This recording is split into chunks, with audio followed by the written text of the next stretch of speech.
This is NHTV2, North Haven Government Television, a service of North Haven Community Television. The following program is brought to you through the support of the Town of North Haven.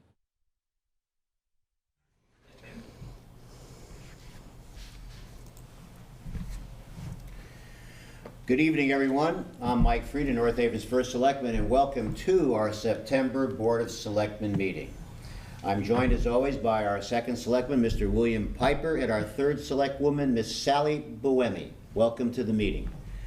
I'd like to ask everyone to stand for our Pledge of Allegiance. I pledge allegiance to the flag of the United States of America, and to the republic for which it stands, one nation, under God, indivisible, with liberty and justice for all. Thank you. Item number 2, are there any public comments to tonight's agenda? Seeing none, we'll move to item number 3, approval of the minutes of the August 5th Board of Selectmen meeting. I'll make a motion to approve those minutes. We have a motion. Is there a second? I'll second Sally's motion. All right, motion, second. Any other discussion? Hearing none, we'll call for that vote. All those in favor? Aye. Bill and Sally, I'd like to make a motion, if I could myself, to move item number 9 and 10 ahead of item number 4. For the sake of discussion, I have Lynn Sadowsky here, who's worked very closely with me on 9 and 10. So for the sake of time for Lynn, if I can make a motion to move items number 9 and number 10 to right now to precede item number 4. I'll second that motion. We have a motion and a second. Any other discussion? Hearing none, we'll call for that vote. All those in favor? Aye. All right, so item number 9, I'm going to ask Sally and Bill to go through this like I always do, to read some of these resolutions and these items. So Sally, I'll let you handle item number 9. Sure. Number 9 is for us to consider and act upon a resolution recommending to the town meeting, pursuant to Connecticut General Statutes Section 13A-49, the discontinuance of a 3,213 square foot portion of Sellet Street as a town road. Said portion being more particularly described in Schedule A to the quitclaim deed approved by the Board of Selectmen at its meeting on May 6th, 2020. So before I ask Lynn to come up and go through exactly her role in this, which has been very, very beneficial to me, let me remind everyone, for those that maybe weren't watching back earlier in the year, that this is an economic development project that I've been working on with a man named Chris Policcio. It's a business that we're going to be bringing in from another town into this area, and it required a little bit of dexterity on our part, because in order to make this happen, this Salat Street issue came up in an effort to have Mr. Policcio buy the property from the town so we can consummate the new business coming in. That's an overall summary. So Lynn, I'm going to ask you to come up and explain this, because you've been a great help to me and I appreciate it. Lynn Sadowsky, Director of Public Works.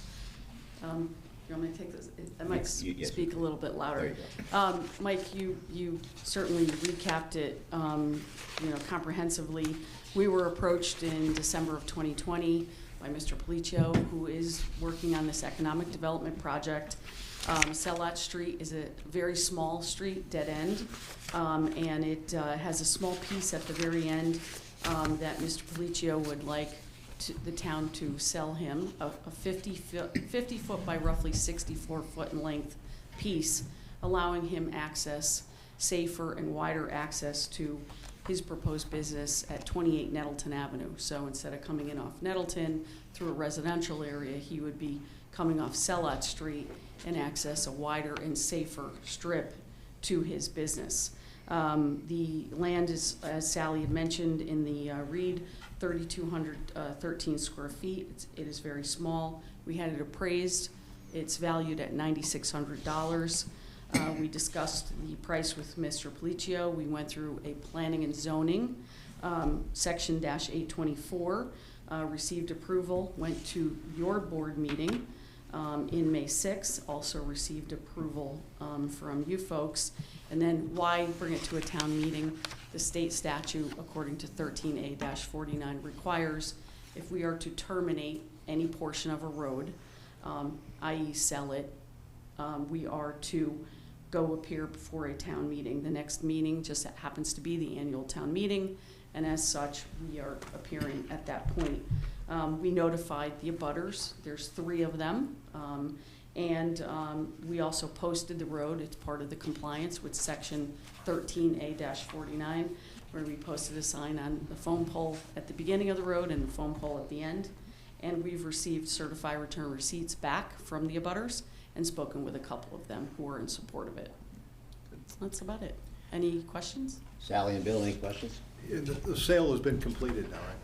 Not until the town meeting, though. Okay, Yeah. so, because I wasn't sure from, because last time we approved it, Yeah. looking at 13A49, that only required the discontinuance of the road.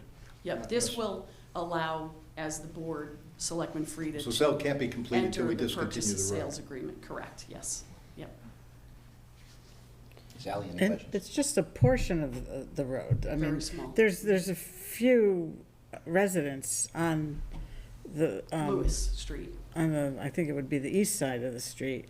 And so they're still going to be living on a town road. It's just Correct. that portion in the back. At the very 'Cause end. I remember when Yeah. this came up in May, I went to the site and I didn't know it was there. I was very upset. I didn't know where a street was in North Haven.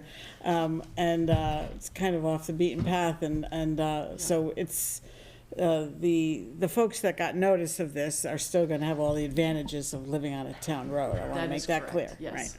Yep. Okay. Yep. I did have one question. I remember I had this question back in May, and there was no town attorney at the meeting, but I see that there is one here.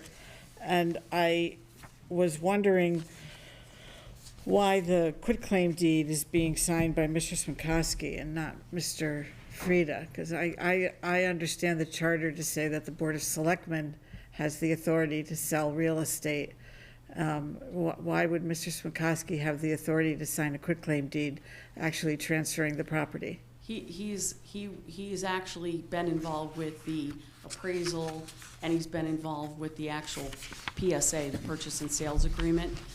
So he's been working with our town council, not only Jeff D'Onofrio, but also Paul Proto. He's been handling that, so, I do apologize, I've not seen that, Jennifer Yeah. Cooler, just for the record. I've actually not seen that quitclaim deed, I've not Yeah. been involved in the transaction. I do agree with Ms. Wyman, I mean, typically, we do have, we could Could you go to the microphone Sure, of and, course, I'm sure. because, Typically, we would have Mr. Frieda, I believe, sign. I have been involved with similar transactions in the past, so I'm not quite sure why the decision was made to put Mr. Swinkowski on here. he's on the purchase and sale agreement as well. I just questioned back in May, his authority to do that. I know he's the finance director and has a lot of very important duties and has been, as Ms. Sadowsky has said, involved in the transaction, but none of that has to do with legal authority to convey title on behalf of the town, and that's what's happening here in this quitclaim deed. Title is being conveyed. So I just wondered if you could, Make that revision. you said you seemed, before you went to the microphone, you Yes. seemed to say you agreed with me. I don't disagree with you. I You mean, don't in my disagree. Okay. In my experience, that's what I know when I have We- been involved in the drafting. I'm sorry, I'll talk louder. Can you- I know when I've been involved in drafting such documents that typically that's what I would draft to include the first selectman's name, of course, yes. So I'll address it. To your knowledge, does the finance director have any authority to convey title? So not to my knowledge, Right, so. okay. Well, then you could talk to whoever was involved in this. Maybe they know something we don't know, but that's my understanding based on reading the charter and just the authorities of the first selectman. Okay, thank you. Of course. Other than that, I have no problem with this. We'll look into that, okay? Thank you. Ed acts as my designee many times, but we will look into that and we'll see if that, you might have a valid point, okay? So, if that is a valid point, we'll change it and I'll sign it, so, all right. Very good. Now, item number 10. Sally, any other questions first? No? Okay. Bill, would you like to read 10? Yeah, it says you're responsible for all purchasing, not necessarily all sales, in terms of the charter. So, I mean, the charter I thought was, to go back to the previous discussion in May, I thought the charter itself was kind of, was vague in terms of a section on powers and duties of the first selectman. So it's not saying that necessarily, because it said he's responsible for all purchasing, it doesn't say he's responsible for all sales on behalf of the town, so. So I think there's a, you know. Well, and we've again, it's just that Bill, we've done quite a few open space Yeah. sales in No, recent we said years. Mike do it, you know. And Mr. Frieda, as first selectman, always signed those agreements and those deeds. And that's why I questioned it, okay? Yeah, and I think we should be, you know, I think that's a good point, Sally, in terms of at least maybe being consistent. All right. So we will So- check it out. All right. And I'll sign it if Jennifer suggests I do. Yes. I'll read, oh, I'm sorry. Just in terms of the resolution too, that is on your agenda, it does authorize the first selectman. So Right. I think, listen, they're draft documents, could easily be changed. I think that you go forward with the resolution that you have with the understanding that that change will be made. All right, we'll make the Okay. change and we'll get to the resolution then, okay? Thank you, Sally, for that. Bill, could you read 10? Yeah, number 10, resolve that the Board of Selectmen recommend to the town meeting that pursuant to Connecticut General Statutes, Section 13A-49, the 3,213 square foot portion of Salat Street described in the quitclaim deed approved by the Board of Selectmen at its meeting May 6, 2021, meeting be discontinued as a town road, and the first selectman be authorized to execute any documents necessary to effectuate said discontinuance. I'll second the resolution as read. All right, so we have the resolution read and we have a second. Any other discussion? Hearing none, we'll call for that vote. All those in favor? Aye. Aye. Thank you, Sally, and thank you, Bill. And Lynn, thank you very much, okay? Appreciate your help to me on this, I really do. All right, so now we're gonna go back to item number 4. I'd like to spend a few minutes giving everybody an update. Please direct your attention to the screens that you will see for those watching at home on North Haven TV. I wanted to start by giving everyone a Storm Ida update. It was a tremendous challenge last night and today. In fact, most of the day I was out in the streets trying to help people all across the town with the flooding that we've seen. It was very dramatic, very extensive, and in a couple of areas, totally devastating. So out there today with the public, driving around, talking to people, trying to help identify problems, it's always very difficult to see people in tears when you're talking to them who've had family rooms destroyed, excessive damage, and it's really, it's so tugs on your heart, so to speak, that I'm just so motivated now to try to help solve even these problems that for years have been unsolvable. And what we saw today, what I saw, was major flooding throughout the town. These are just some of the areas that I was on today, or I was at today, talking to residents. Hartford Turnpike, Village Street, Fallon Drive, Sackett Point Road, Todd Drive South, devastated. Pine River Road, Patton Road, Marlin Drive, Sherwood Drive, Kings Highway, and Old Broadway, totally flooded. And I spoke with a couple of businesses also whose businesses were totally shut down because of the flooding.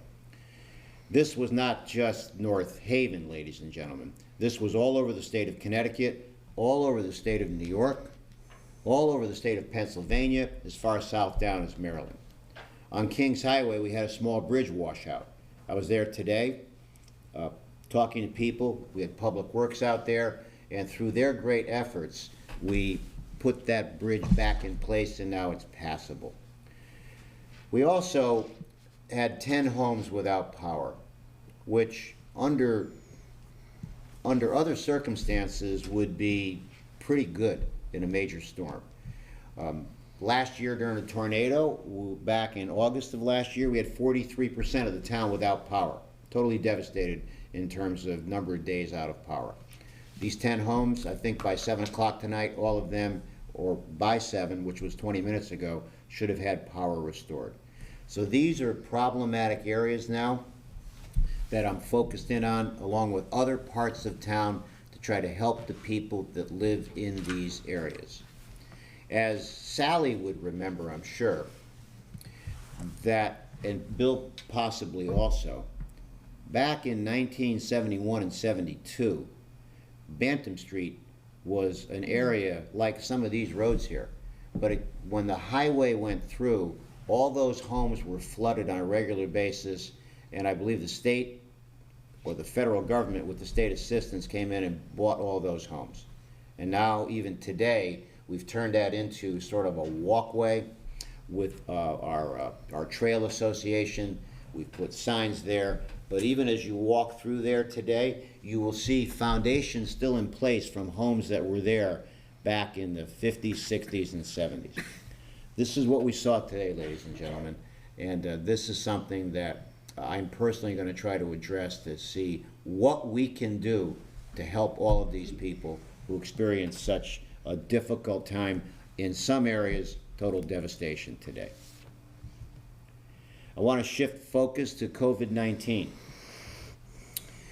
This is the latest information that we have. In terms of Connecticut itself, all the residents, 73.1% of the residents of Connecticut have had at least one dose. 65.6% in Connecticut are fully vaccinated. 18 years plus, you see 85.2% with one dose, 77% fully vaccinated. The 12 to 17 age bracket, 70.2%, 57% fully vaccinated. And at the 65 and over, you see very high numbers, 97.6 with one dose and 91.1 with being totally vaccinated, fully vaccinated. On a national basis, the numbers are different. When I saw the latest numbers, the first dose 61.3 and fully vaccinated 52% across the country. 18 plus, higher, 73.7 and 63%. 12 to 17 years old, 55% and 45%. And 65 and over, higher numbers nationally, 91.6. And fully vaccinated at the 65 and over age bracket on a national basis, 81.3%. Now here in North Haven, in terms of one dose, we're almost 80%. All the residents, 79.7% have at least one dose. 75.4% of our residents here in North Haven are fully vaccinated. In the 18 years of age and plus, you see 87.3 and 77.9 fully vaccinated. On the 12 to 17, lower, 63% on first dose, 55 fully vaccinated, and very high numbers on the 65 and over age bracket. That is where we are in terms of vaccinations. From a COVID update here in town, the positivity rate has gone to 22.6%. Now, what that means, ladies and gentlemen, that does not mean that 22.6% of our residents are positive. That means that for every 100,000 people, 22.6 people, that's the formula for calculating positivity rates, 22.6 people out of 100,000 people have been tested positive. And you see week 1, week 2, and a 2-week total here in North Haven, 75 cases. We do not know how many of those cases involve people fully vaccinated. I'm going to shift focus on another major thing that I've been working on here, is this American Rescue Plan Act of 2021. This bill passed, the 6th federal COVID-19 relief bill passed last year, and it's by far the largest infusion of resources to the state. So this is something that all of us as municipalities are working with the state on right now. This and the federal government, actually. Now, there's ways in which these funds may not be used. Cannot use these funds to make payments to pension plans. They cannot be used to directly or indirectly reduce taxes. That's the guidance on this. The ways in which these funds may be used, and this is what I'm focused on right now. There's 3 items here plus one other. What's not on this slide is we are still trying to calculate and finalize our fiscal year, which involved the lost revenue due to COVID. That is one of the guidances, applying some of these funds to lost revenue. On a broader basis, water, sewer, and broadband infrastructure improvements are 3 important guidances on how to use this money that all of us across the country have received. We've already received part of it, half of it, and in June we'll be receiving the second half. One of the things we're looking at is we have approximately 30% of the town on well water. And of course, during storms and during power outages, people lose power, they lose water. And in floods, potentially, wells can become contaminated. So I'm trying to figure out, ladies and gentlemen, how we can identify those areas in town that do not have water, those people in those areas that want water, working with the Regional Water Authority who's mapping out the town for me to show me exactly who doesn't have water, and see if some of that money we can reinvest into creating mainline water installations where residents can do what we call lateral hookups if they choose to move from well water to Regional Water Authority water. This is going to be a long process. It's going to be a 2-year process, but that's one thing we're looking at. Sewer, water drainage, catch basins, the Water Pollution Control Authority. We have a piping system, ladies and gentlemen, that was built here in North Haven underneath the ground in 1966. And a lot of work has to go in to maintain that to prevent sewer backups. We're also talking to the carriers, Frontier and Comcast, about how to increase broadband infrastructure improvements to perhaps our senior citizens who may need greater internet access. So these are some of the things we're working on trying to figure out where we're going to apply this money.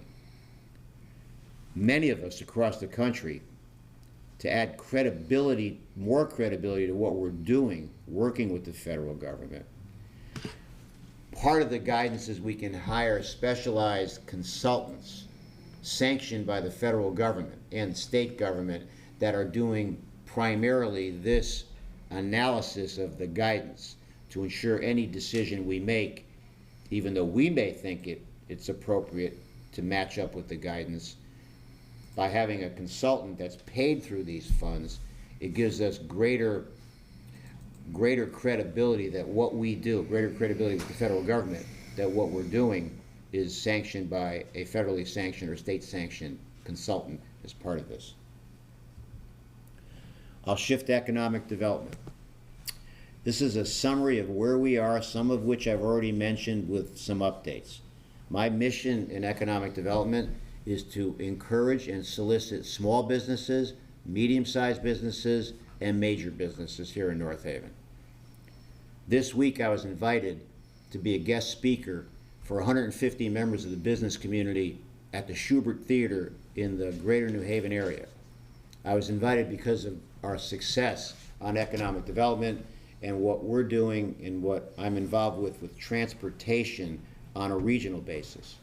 So part of that meeting, guest speaker was the Commissioner of the DOT, Senator Richard Blumenthal, myself, and we spoke to the business community, about 150 members. And this is sort of a summary of where we are here. I'm pleased to announce that the new Panera Bread will be moving forward, a standalone restaurant that'll be next to the Cinemark and Chick-fil-A. That's going to go before planning and zoning at the next P&Z meeting. On a small business side, Scrub Oak Plaza has been a problem on and off for years. We have a Western wear clothing store that wants to come to North Haven. They'll be going to Scrub Oak Plaza next to the new restaurant that's there. We continue to work with Hartford Hospital executives to continue expanding Hartford Hospital at the old Sports Authority. And something that I mentioned last time, I think Sally, you like this, the Golf Cove. That's not Gold Cove, that's Golf Cove. That's going to be opening up the first week of October, a virtual golf facility where you can drive, you can chip, it's like playing golf on a virtual golf course. That should be opening up the estimated time the first week of October. Golf Cove on State Street near Liuzzi's. Speaking of Liuzzi's, I'm working with their owner, Dominic Liuzzi. They'll be celebrating their 40-year anniversary here in North Haven on September 18th, I believe it is. So I'm working with him, getting him some publicity. You'll probably see an article in the North Haven Courier announcing this 40-year anniversary of Liuzzi's. And I'm hoping that in the next 6 or 7 months or 8 months, I can announce how we're going to expand with Liuzzi's. Just between Blakesley and Monroe, this has been a major project of mine for 2 years. You'll see just south of the Guilford Savings Bank, you'll see backhoes, trucks, construction, the Five Guys restaurants being built, the Starbucks with the drive-thrus being built, and a new Jimmy John's restaurants being built, all on that site. Hampton Inn, I've been working with the owner, Mr. Patel. That will start construction in early October, about a month later than what we thought, but that project is moving forward. Jersey Mike's, late September, Barnes & Noble in that plaza. Torito's Mexican Restaurant, late September. The delay has been they have to apply to the state for a liquor license. That's moving forward. We've completed the Amazon expansion over on Washington Avenue. We have a great relationship with Amazon. I'm in contact with the executive director on a regular basis. They're delighted here. They are now the #1 taxpayer and #1 employer in the town of North Haven prior to the expansion, but now we're fully expanded. And Friendly's over on Universal Drive, there'll be one of 2 Friendly's in the state of Connecticut that there'll be some expansion with a smoothie factory in there, a new, unique set of products that we anticipate will do very well at our Friendly's. And again, there's just 2 Friendly's in Connecticut that are going to be putting this in. And some of the small businesses that we opened up that we've already reported are really doing very well.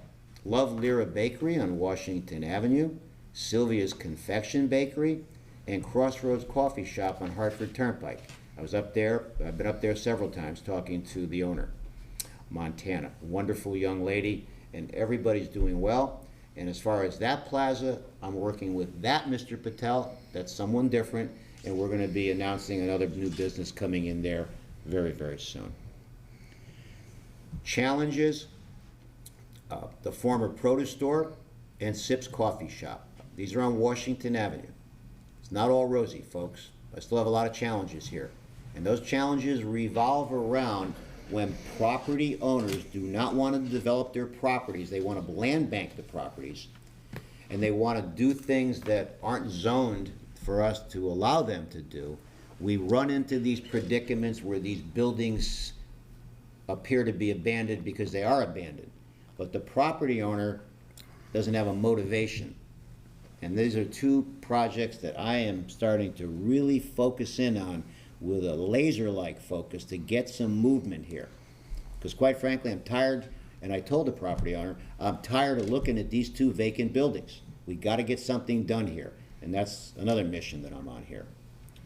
And I'll leave you with this. We reported this last time, that on September 11th, we will be holding and hosting a 20th anniversary commemorative service, 9 o'clock on our green, and all are welcome to attend. We will have speakers, ladies and gentlemen, that were in the towers that particular day, and we will have music. It'll be a very poignant and reverent affair and a commemoration. 20 years. Hard to believe. Hard to believe. Yeah. Hard to believe. So, that's where we're at, okay? All right.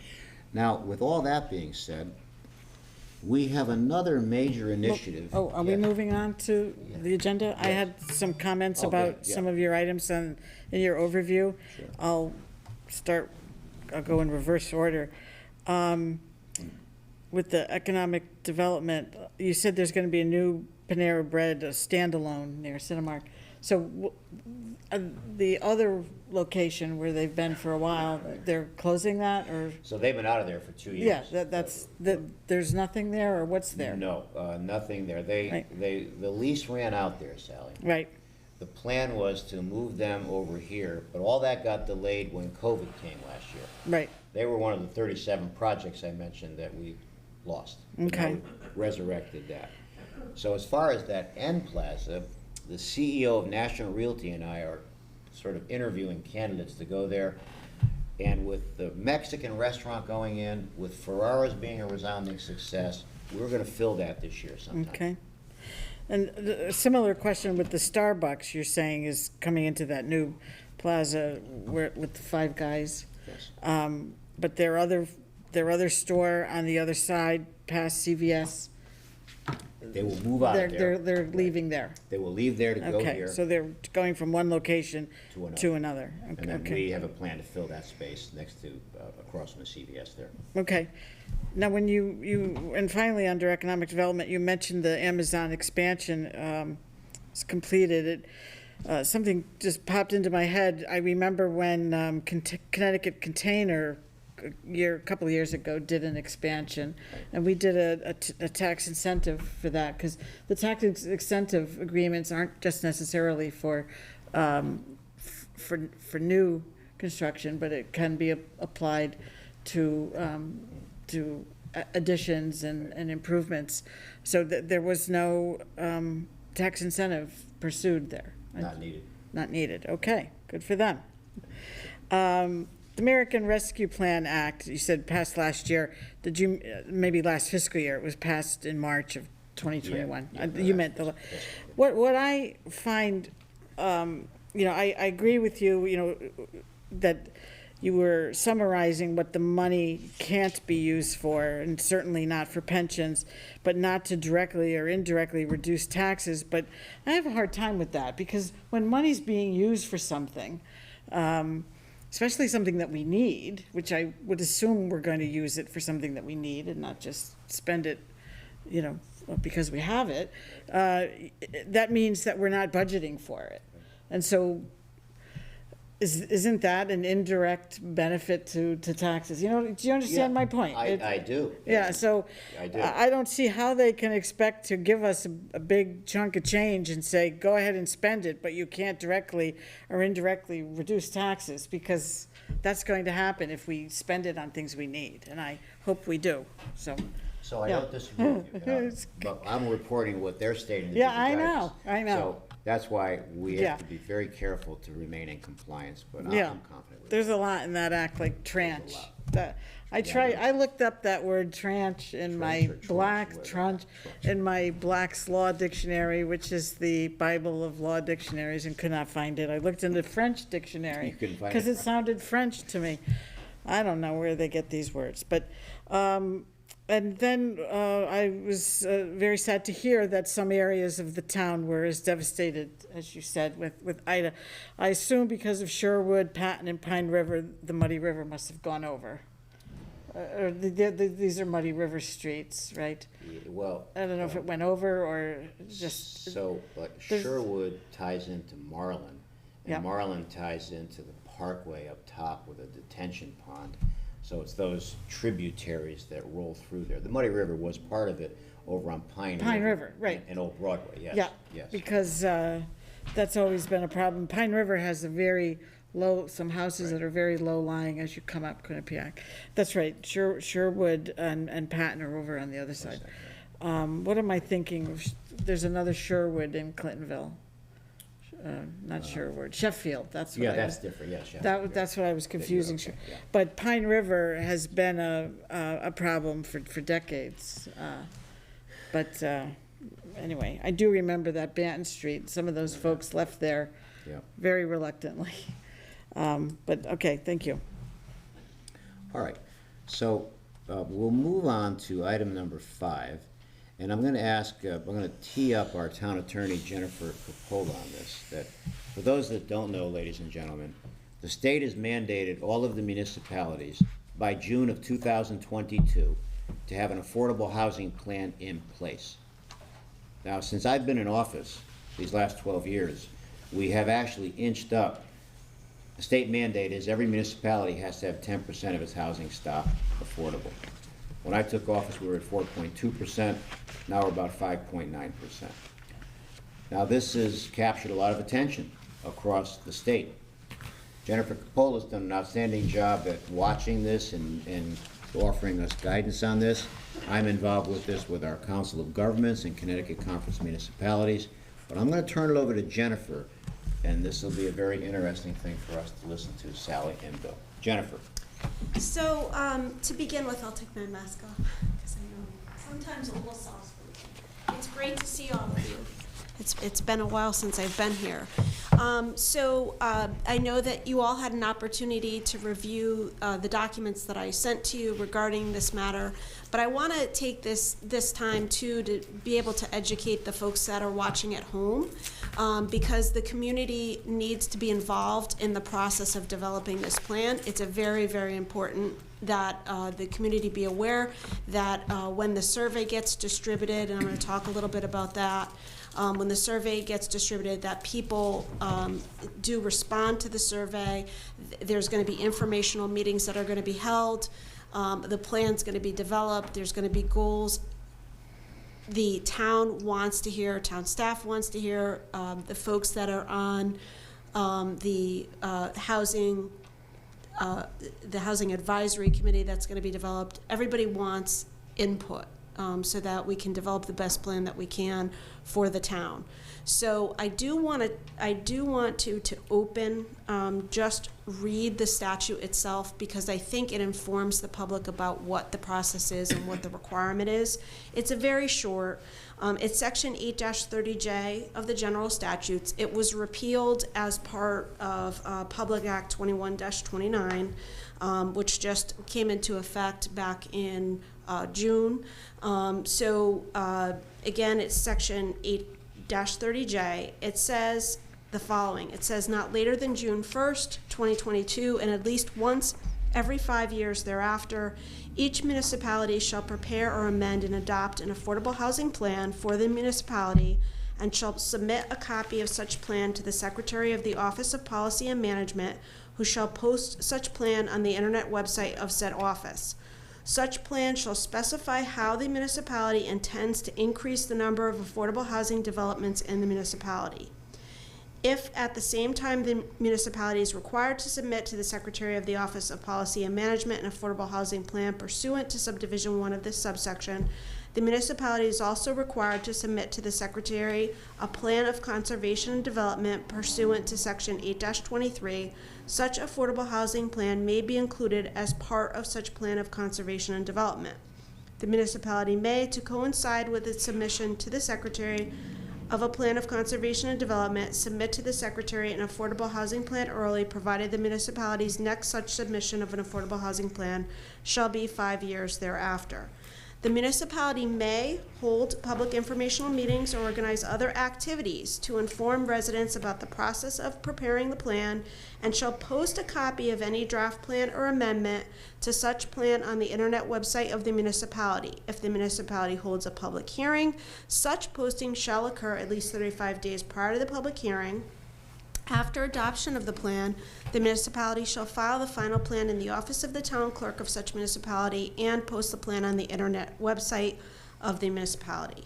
Following adoption, the municipality shall regularly review and maintain such plan. The municipality may adopt such geographical, functional, or other amendments to the plan or parts of the plan in accordance with the provisions of this section as it deems necessary. If the municipality fails to amend and submit to the Secretary of the Office of Policy and Management such plan every 5 years, the chief elected official of the municipality shall submit a letter to the Secretary that explains why such plan was not amended and designate a date by which an amended plan shall be submitted. So this is a requirement with which the town and all towns in Connecticut have to comply by June 1st of next year. So the original date for submission had actually been July 24th of 2022, but they did push the date up with the passage of this new statutory section. So the Department of Housing has, and I know again that all of you have had an opportunity to review this, but we will post this to the town's website as well. The Department of Housing did prepare what's known as a guidebook to provide the methodology for the towns for the development of their individual plans. It's called the Planning for Affordability and Connecticut Affordable Housing Plan and Process Guidebook. It's very informative about the methodology, again, for preparing the plan that the Department of Housing is expecting the towns to engage in. And I'm going to just summarize it very briefly for you, because I'm here again to talk about the agenda item is about the Housing Advisory Committee that needs to be established. But just in terms of the process and the methodology, there's going to be a data gathering process, and then obviously there's going to be an analysis of the data that's gathered, and then there are going to be some goals that are developed. And in terms of the data gathering, again, the guidebook talks about two assessments that need to be done. The first is a housing needs assessment, and that's where the community survey comes in.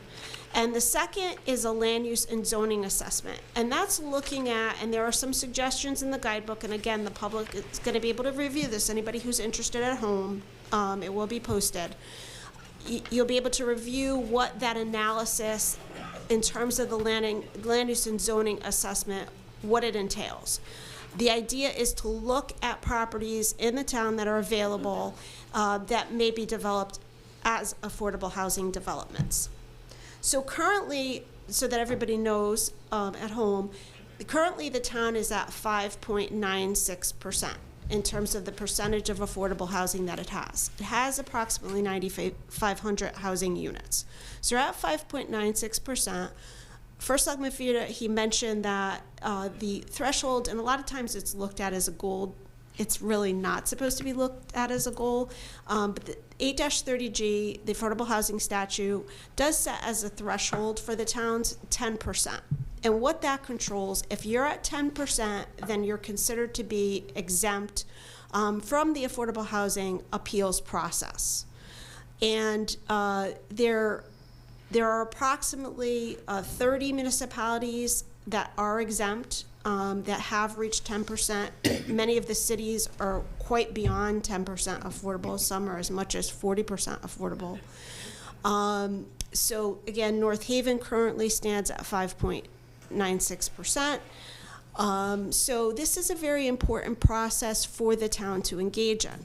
I did participate, I've participated in many webinars on this issue, and it's firmly believed that, some towns may find that they don't actually need 10% affordable housing. And, that was stated by, folks at the Department of Housing, that this analysis may reveal that some municipalities will need more than 10%, some municipalities may need 4%, and, even in terms of the municipalities that immediately neighbor you, they may have a different need than your own town. So again, there is a survey that's being developed. It is supposed to be, at last that I heard, it's supposed to be actually released next week. And we're very fortunate for North Haven is the SCROG has hired a consultant. Not all the Council of Governments have hired a consultant to help their member municipalities to complete really this awesome task of gathering appropriate information to develop this plan. But SCROG has hired a consultant. The consultant is RKG. They've developed, again, an initial community survey that's going to go out, and the public can, again, and it's very, very strongly encouraged to participate at the initial stage of completing the survey. and we'll have more details. Again, we're going to create a page on the town's website. Once everything is finalized, we'll have the details about, again, what's going to occur, because the SCROG is still working on, you know, finalizing many of the stages of this with RKG, the consultant. But we will be creating a page to provide information, and we'll do a press release so that folks know where to find the information on the town's website. But you're going to continue to hear more about this. But one other piece of the recommendation, again, coming from the Department of Housing, is to create an affordable housing, or really, it's not just about affordable housing. It really is a housing advisory committee. It's on page 9 of the guidebook. Again, I know that the Board of Selectmen members did read it. But it encourages the creation of a committee of really community leaders who are committed and feel strongly about the effort to put in the time necessary to support affordable housing in the town.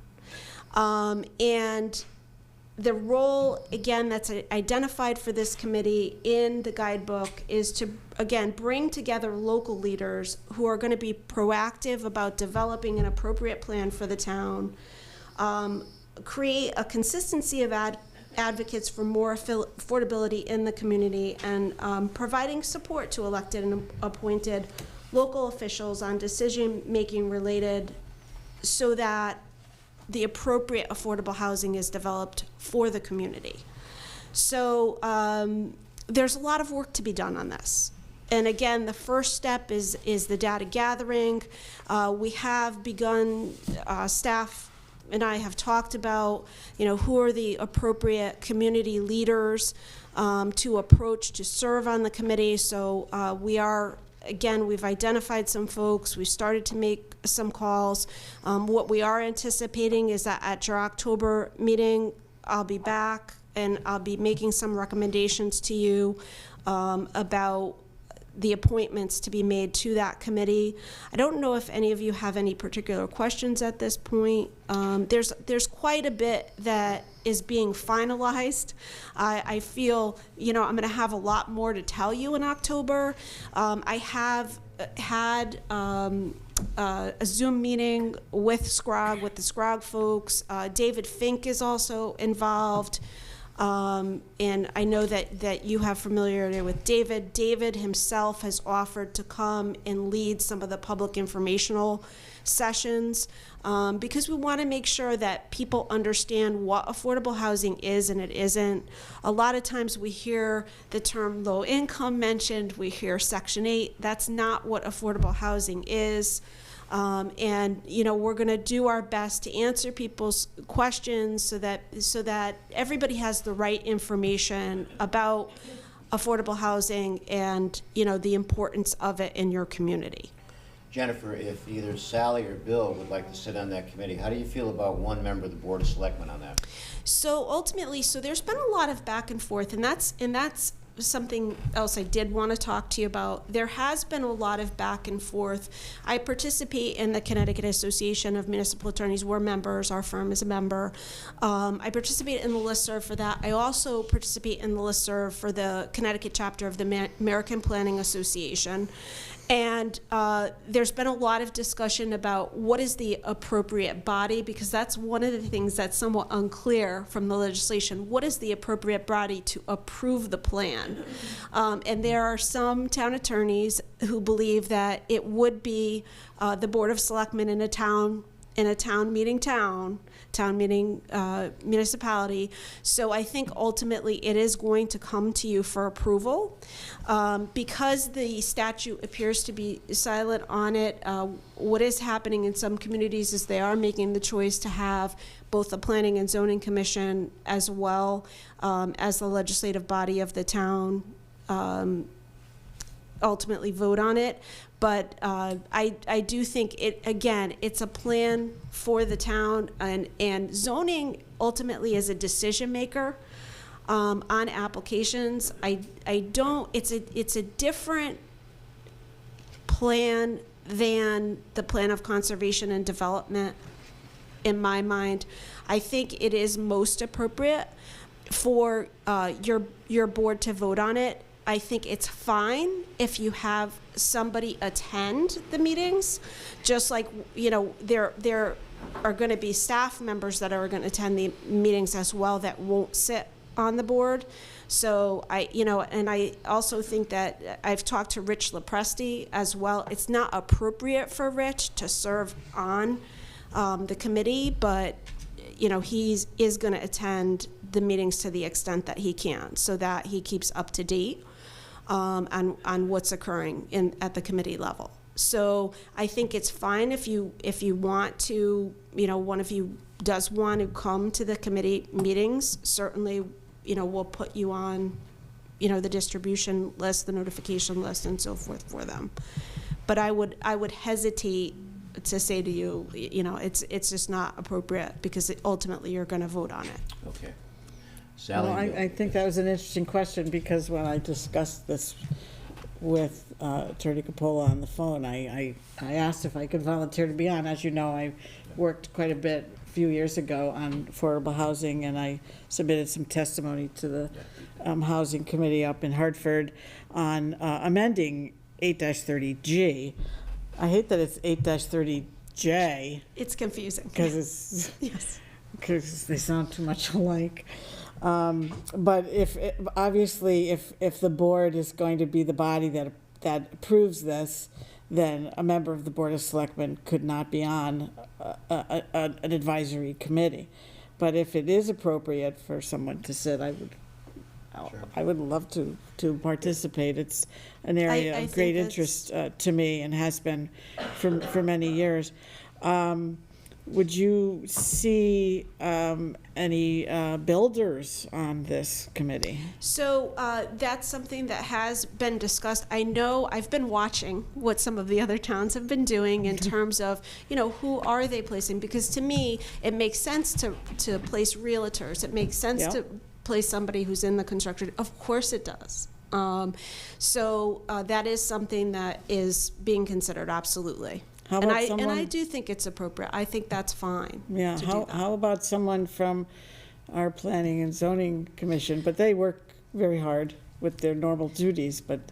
So my thought on that was to place one of the current seated alternates potentially on the committee, as opposed to one of the regular members. Yes. When I read through the guidebook, a lot of it seemed to be, it's proposing this plan, of course, that's required, but a lot of the plan seems to be a statement of what's currently going on, current situation, like the land use and zoning assessment section. They say, how is your town currently using its land? What types of housing can be built under current zoning laws? Include a land use map. ID underutilized lots. It's more like a homework assignment, reporting to OPM about what's going on here in housing in general. And it's not till later when they tell you, to create these 3 to 5 primary goals with actions to achieve them, do you really get to the meat of a plan to effectuate some sort of change, which I think is the purpose here, right?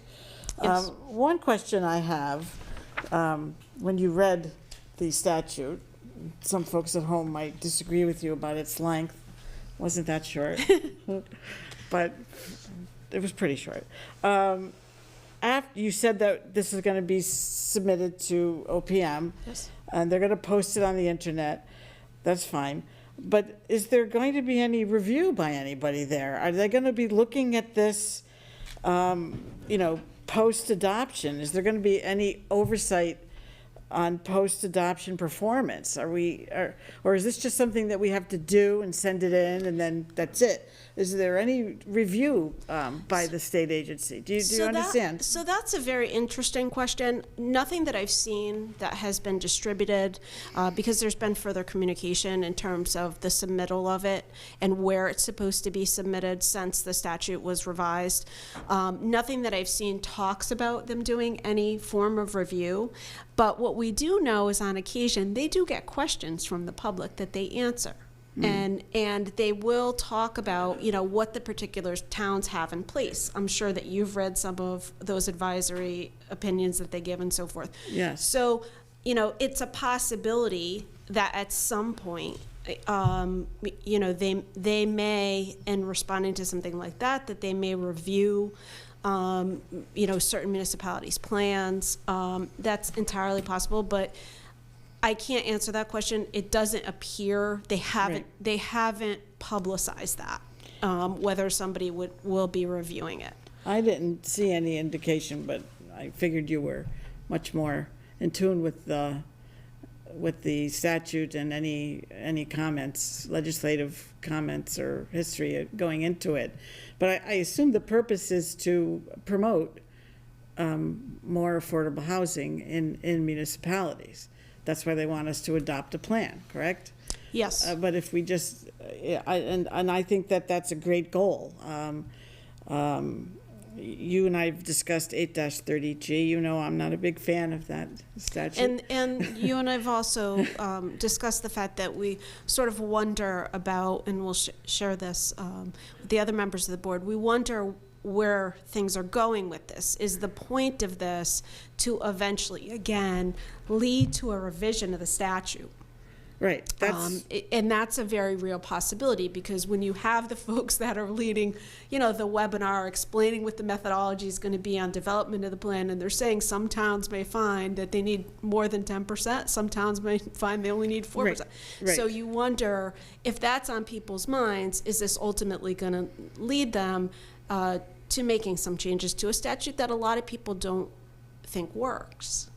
Well, if only 30 out of 169 towns are in compliance with the 10% threshold after, 30 years on the books or more? Yes, it was then I passed in think the that's, I told you I believe that 8-30G was lazy legislating. Because to put a blanket 10% for every municipality in this state with all of the diverse municipalities we have, it just didn't seem appropriate. So that would be great to me if ultimately 8-30J caused some meaningful amendments to 8-30G, because as a member of the Board of Selectmen, I'm certainly not happy with the appeals process and the defensive position that we always are in when that comes up. So that's why, I hope this isn't just, I hope it's just not for show. That's why I asked if there was any review, that it's going to effectuate change either in affordability, which I hope it will do, or also in modifying 8-30G. I don't know how you feel about that. Well, I think the statute is very misused. Yeah. We've seen in experience, right? And you mentioned developers earlier. I mean, there's this conversation. Some developers believe they need to build 5 market rate to make up for the loss on the 1 affordable, and some think 10 market rate is more suitable to their needs. So it becomes very difficult, for towns to meet that. We know what the burden is. It's a very, very difficult burden to meet under the statute if you're not at that 10% threshold.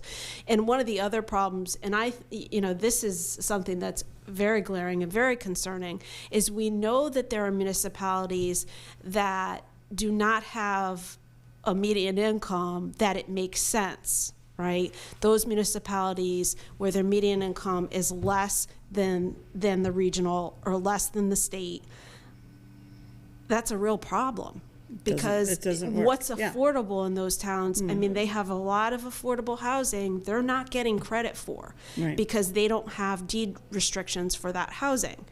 So you got, is this going to bear that out and really put a light on that?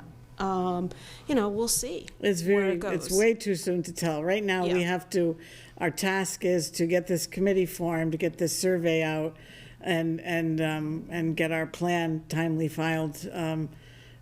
What is it, June? That's going to be here. There's a lot to do in a short amount of time. And all the municipalities are working on it, because Yeah. obviously with COVID, people have been set back I'm in the surprised they process didn't, as you well. said they brought it back a little. I'm surprised with COVID, they didn't give some extra time. Yeah, I the don't know. expectation was that it was gonna get pushed to 2023. Yeah, But that's not what happened. okay. And again, I think, when you look at, I handed out, I'm going to speak to next about the recent legislation that was passed, and you're going to see a theme, in the guide that I passed out to you, about the legislation in the land use and development area across the board. Right. So we'll talk about that in a second. Are there any other questions, though, about this? Again, there's going to be a lot more detail. I just want to emphasize, anybody has any questions, we're going to put information up on the website. We're going to try to keep the public aware of each step and the opportunities for the public to participate, the informational sessions. It's wonderful that Mr. Fink has volunteered to come and run those, because he is very, very knowledgeable in this area. So, come to those sessions, participate in the survey, and be educated about this. It's an important issue for every community. Okay, next. The next item, I don't know if you need to. I did have a quick Yep. question. In the materials you gave us, it highlighted in the guidebook, two towns, town of Fairfield and town of Salisbury, having, for a very long time, going back 20 to 30-plus years for the town of Fairfield. In terms of the things that they've done for their towns in terms of affordability. What it doesn't talk about, some of the, and you're going to talk about accessory dwelling units, I think, in your next presentation, which is, I know, one of the things the town of Fairfield has done. How successful have they been in terms of reaching their affordability goals? It doesn't mention in the guide. So I have to say, I don't know anything in particular about the Fairfield County communities. We hear about different efforts from various towns, right? Are some communities very proactive in terms of working with developers? I mean, some towns have a number of affordable housing regs, and they've really have worked at developing affordable housing in their communities. And really, for some of them, it definitely has been based upon an apparent need for it. So, it's difficult to answer that question. I don't know specifics about Fairfield. It's certainly something that I could dig into if you're interested in finding out more about that. I have been looking, you mentioned the apartment issue. I have, been doing quite a bit of research on that issue just to see whether or not there is a particular pattern in terms of eligibility requirements on accessory apartment regulations across the board.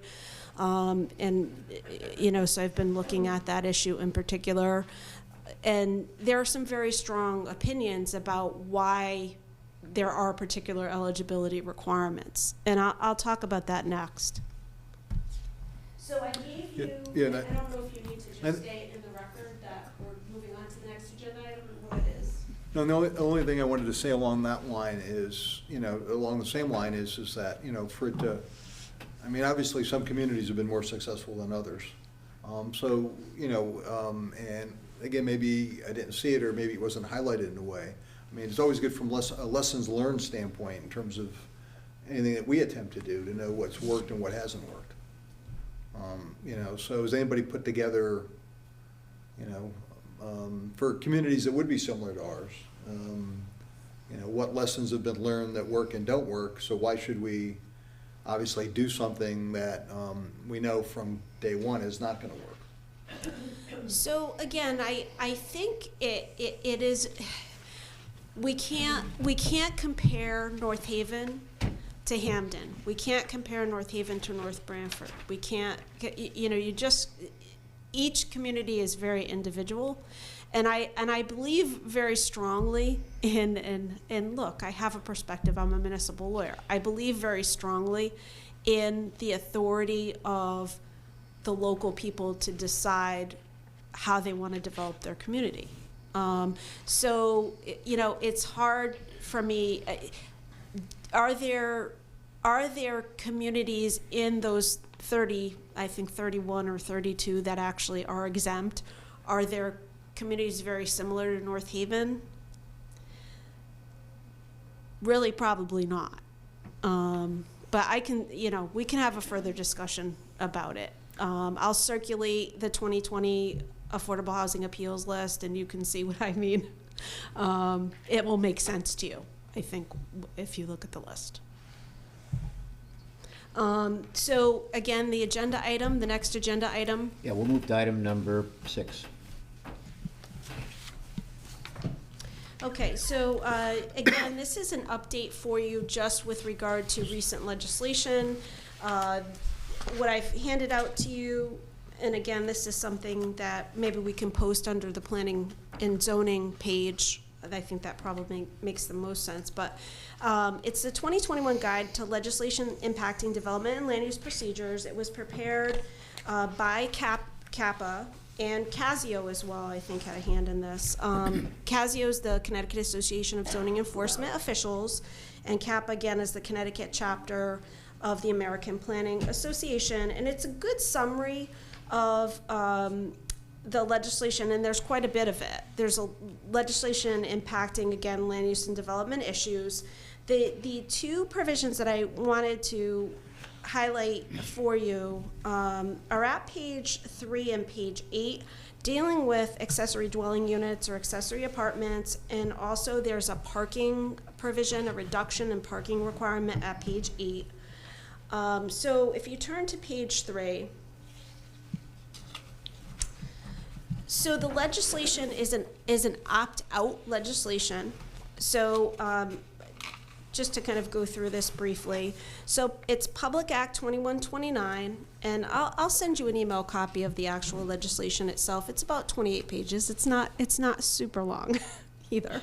You mean you're not going to read it? In the general scheme of things, because the implementer, we have to remember, was 827 pages. That was hard to get through. But Public Act 2129 establishes default provisions that allow construction of ADUs, the act actually calls it accessory apartments or accessory dwelling units, on lots accompanying single-family homes, unless a municipality chooses to opt out of the provision, and the opt-out date is January 1st of 2023. So in order to opt out, the Planning and Zoning Commission must hold a public hearing, approve the opt-out with a 2/3 majority, and then publish notice of its decision. And then the governing body must also do the same thing. So in again, a town meeting form of government, that's your board, the Board of Selectmen. So you would have to approve the opt-out, hold a public hearing, approve the opt-out by a 2/3 majority, and then publish notice of your decision.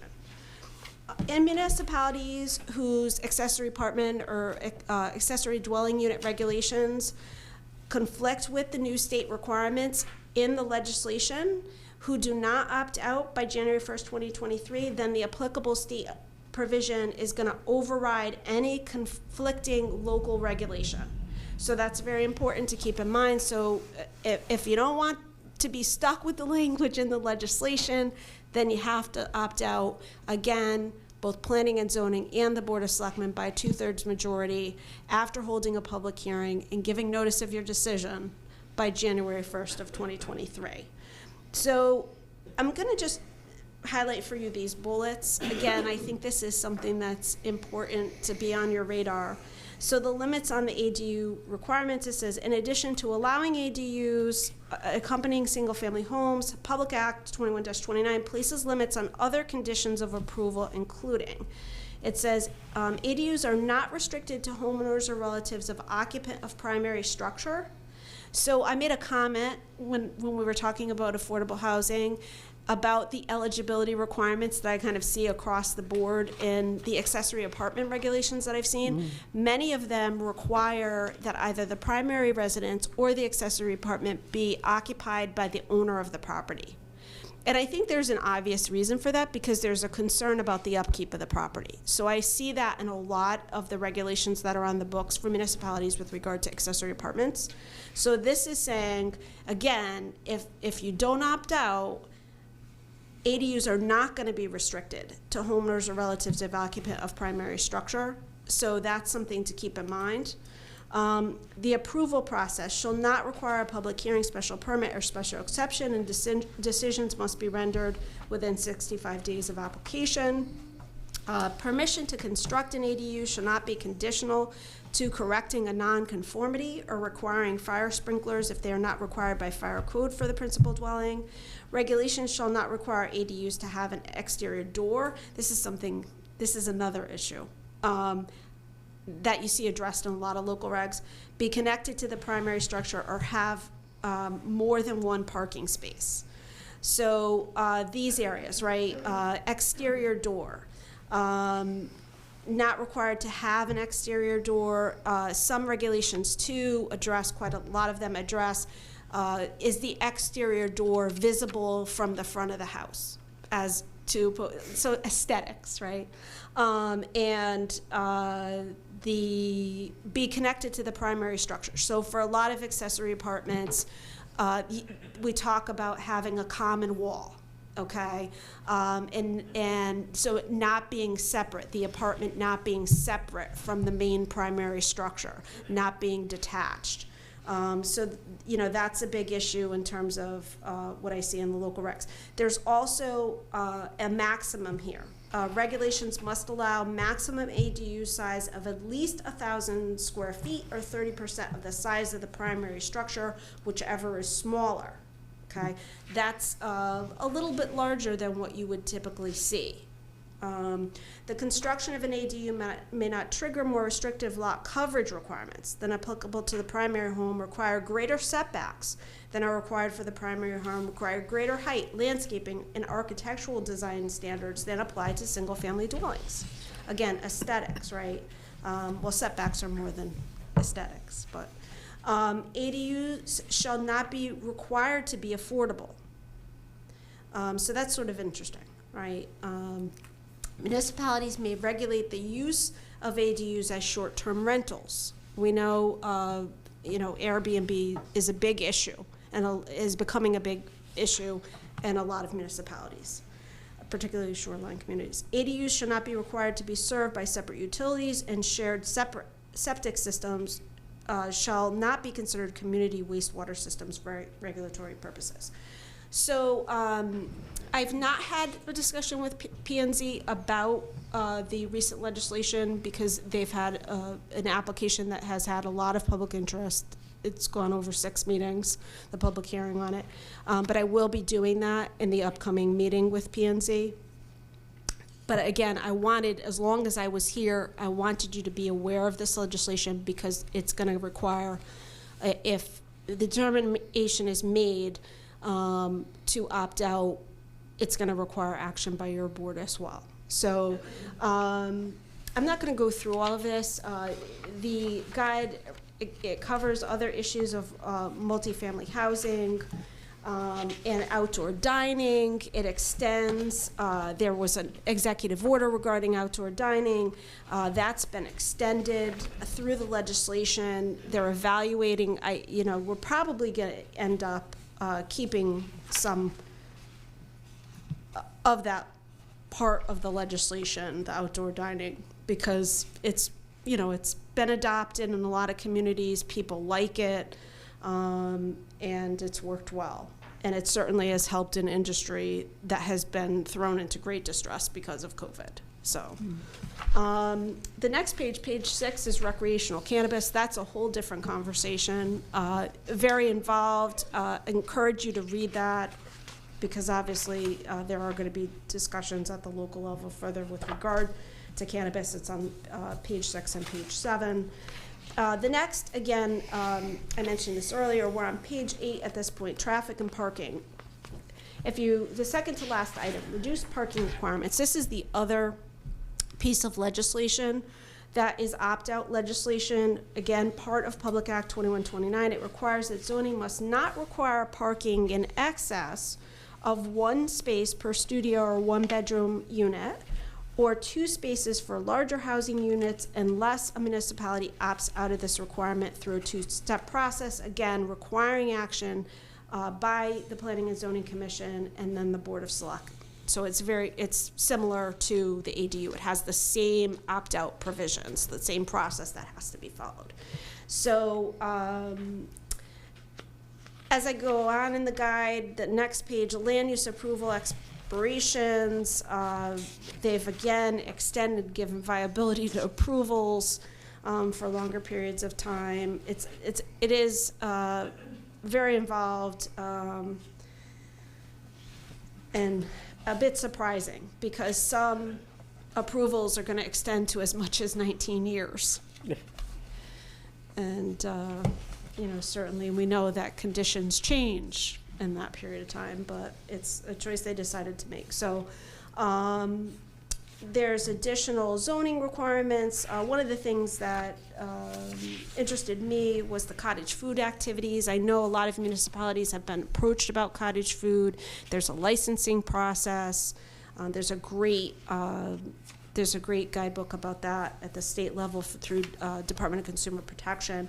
But PA 21-29 directs that zoning must not prohibit cottage food activities in residential zones. So for folks who don't know what cottage food is at home, it's basically small-scale home-based food production. So people who maybe make bakery products, they may make jams, they may make breads.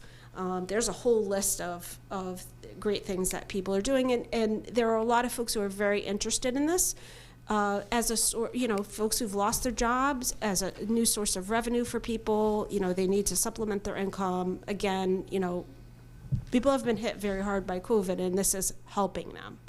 So, but there is a whole licensing process to make sure, for a public safety standpoint, that there are guidelines people are following. It says must not prohibit, but that doesn't mean not regulated. Exactly. I'm sure the Department of Health would be involved. And some towns do have ordinances. Yeah. So if that's something that you're at all interested in, I can provide you with that information. I have done that research previously. West Hartford has a very good ordinance that they've had on the books for some time regulating cottage food. Okay. Just in terms of meeting procedures, something I want to point out in case this comes up, if anybody asks any of you this question. So they put in a provision allowing fully in-person, fully remote, as well as hybrid meetings. So meetings that are in-person as well as remote. And it's going to be in effect until April 30th of next year.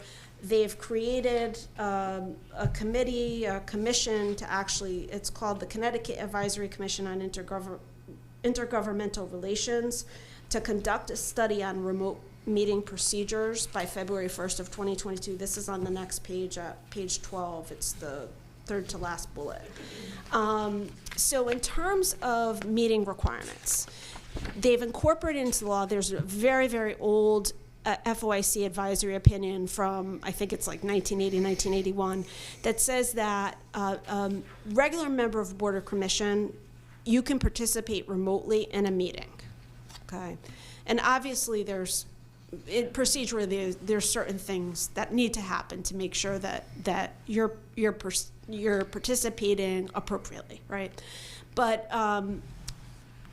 in terms of fully remote meetings, the town now has the obligation, if somebody doesn't have the electronic means to participate in a fully remote meeting, the town has to provide them with that means. So I don't know if any of you have noticed, on the recent, I mentioned planning and zoning, on the recent planning and zoning meetings since the act has passed,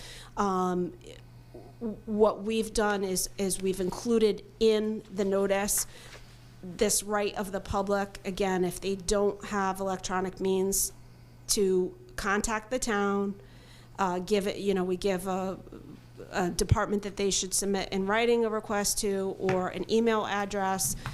If they want to participate in a remote meeting, the town is to provide the electronic means and also the location. So that's why we made that change to the notice, is because of the change in the statute, the Freedom of Information Act. So I just point that out. One of the things that has gone away, and I've talked to quite a few people about this, but you'll recall that the executive order that covered the remote meetings, Executive Order 7B, that it required the posting of all the meeting materials 24 hours in advance, that's gone. That's no longer a requirement. Some towns are continuing to do it because they've found that they can continue to do it. You know, they have the appropriate staff. It is very time consuming for some of the staff that supports certain board and commissions, like the zoning boards and commissions, if they have a very long agenda and they have a lot of documents for a particular application. They can literally take a whole day scanning and uploading. I've heard stories about that. I think that that's why it ultimately didn't end up in the legislation. But I have said to all of the staff that I advise, I think you really have to look at, does it create some efficiencies for you? Because it does, for some towns, if they get a lot of traffic in and they have a lot of people looking at files and looking at applications and being disruptive in that way, because staff has to pay attention to the public that are touching the public records to make sure people aren't walking off with things, because it does happen, as shocking as that is. People do try to take things out of town offices all the time. The question is does it create some efficiencies for some of the departments and some of the staff and the boards and commissions? Like we've had two, we have one board in particular. We have the Blight Prevention Appeals Board, which that I advise. The board members of that board have indicated that they want to receive all of the application materials, or I shouldn't say application materials, whether it be appeal materials and the materials regarding the properties in issue, that they want to receive all the meeting materials via email. So they're no longer getting a hard paper copy of the materials. They're reviewing things electronically. And so that stuff is getting scanned for them, so it gets easier to post, right? So you may have that circumstance. There are, and that's not unusual. There are a number of boards and commissions in the various towns that have made that decision to just get their meeting packets electronically. So that's sort of interesting. We'll see what that commission comes up with. I like, the remote meetings in certain circumstances. I think, it will enable you, especially in bad weather, as long as there's no power outages, to hold remote meetings, and it'll be safer for folks. And we haven't had any real issues in the conduct of your meetings that I've experienced. We've had some people that have unfortunately let loose some expletives, not realizing that they're not muted. They go to get into a meeting and they're not muting themselves or whatever. But we haven't had any unfortunate events like some of the towns have. So, to my knowledge. The other thing I want to just mention too, there's now a GIS information, an OPM GIS information officer and GIS council. So there's a new office at the state level, a GIS office. So that's a good thing, because they're going to be governing all, the statewide GIS capacity. GIS is terrific. It's a great tool to utilize, certainly in the zoning and development realm. So that was nice to see. And then something that has been a topic of much conversation on the last page, commissioner training. There's a new commissioner training requirement for your land use agencies. So they're gonna hopefully have greater training opportunities. There's a lot of good stuff out there through Yukon Clare and whatnot, but so that's a great thing. It's always good to be able to help volunteer members of the board and commission get more educated about the matters that they're deciding, right? And ZEOs are going to have to be certified. That's also on the last page. They're going to have to go through the Casio certification that's offered. So there's a lot of good. There's a lot of work to be done. There's a lot of analysis to be done. by all the municipalities across the state about some of these issues and, what's working and not working, but certainly a lot of them are looking right now and starting to review if they have accessory apartment regulations, are they appropriate? Is there something that's stale about them that they want to change, and what works for their community? So, and it is true, it's going to be analyzed too, as far as offering diversity of housing in the affordable realm, which I think you were probably going to say, Sally. So I said it for you. Does anybody have any questions? I tried to kind of get through that quickly. And No, I just want to thank you for your very clear and thorough explanations to us, Counselor. You've given us homework. We have by June to do a affordable housing plan, and we have the accessory dwelling opt-out deadline of January 1st, 2023. So we have homework from her. I think you summarized it earlier, Sally. We have a couple of tasks at hand. Yeah. This is a monumental project. We have to take it step by step, to your point earlier. So. Yes, yeah. And you have, again, through SCROG, a very capable consultant.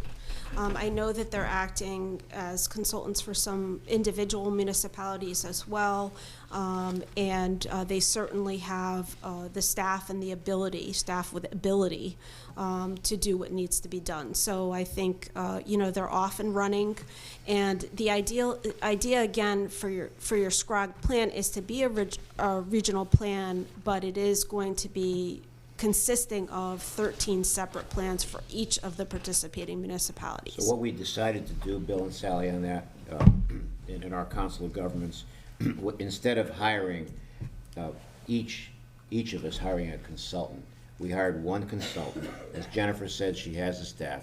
As chairman of the Council of Governments, I got the votes for it.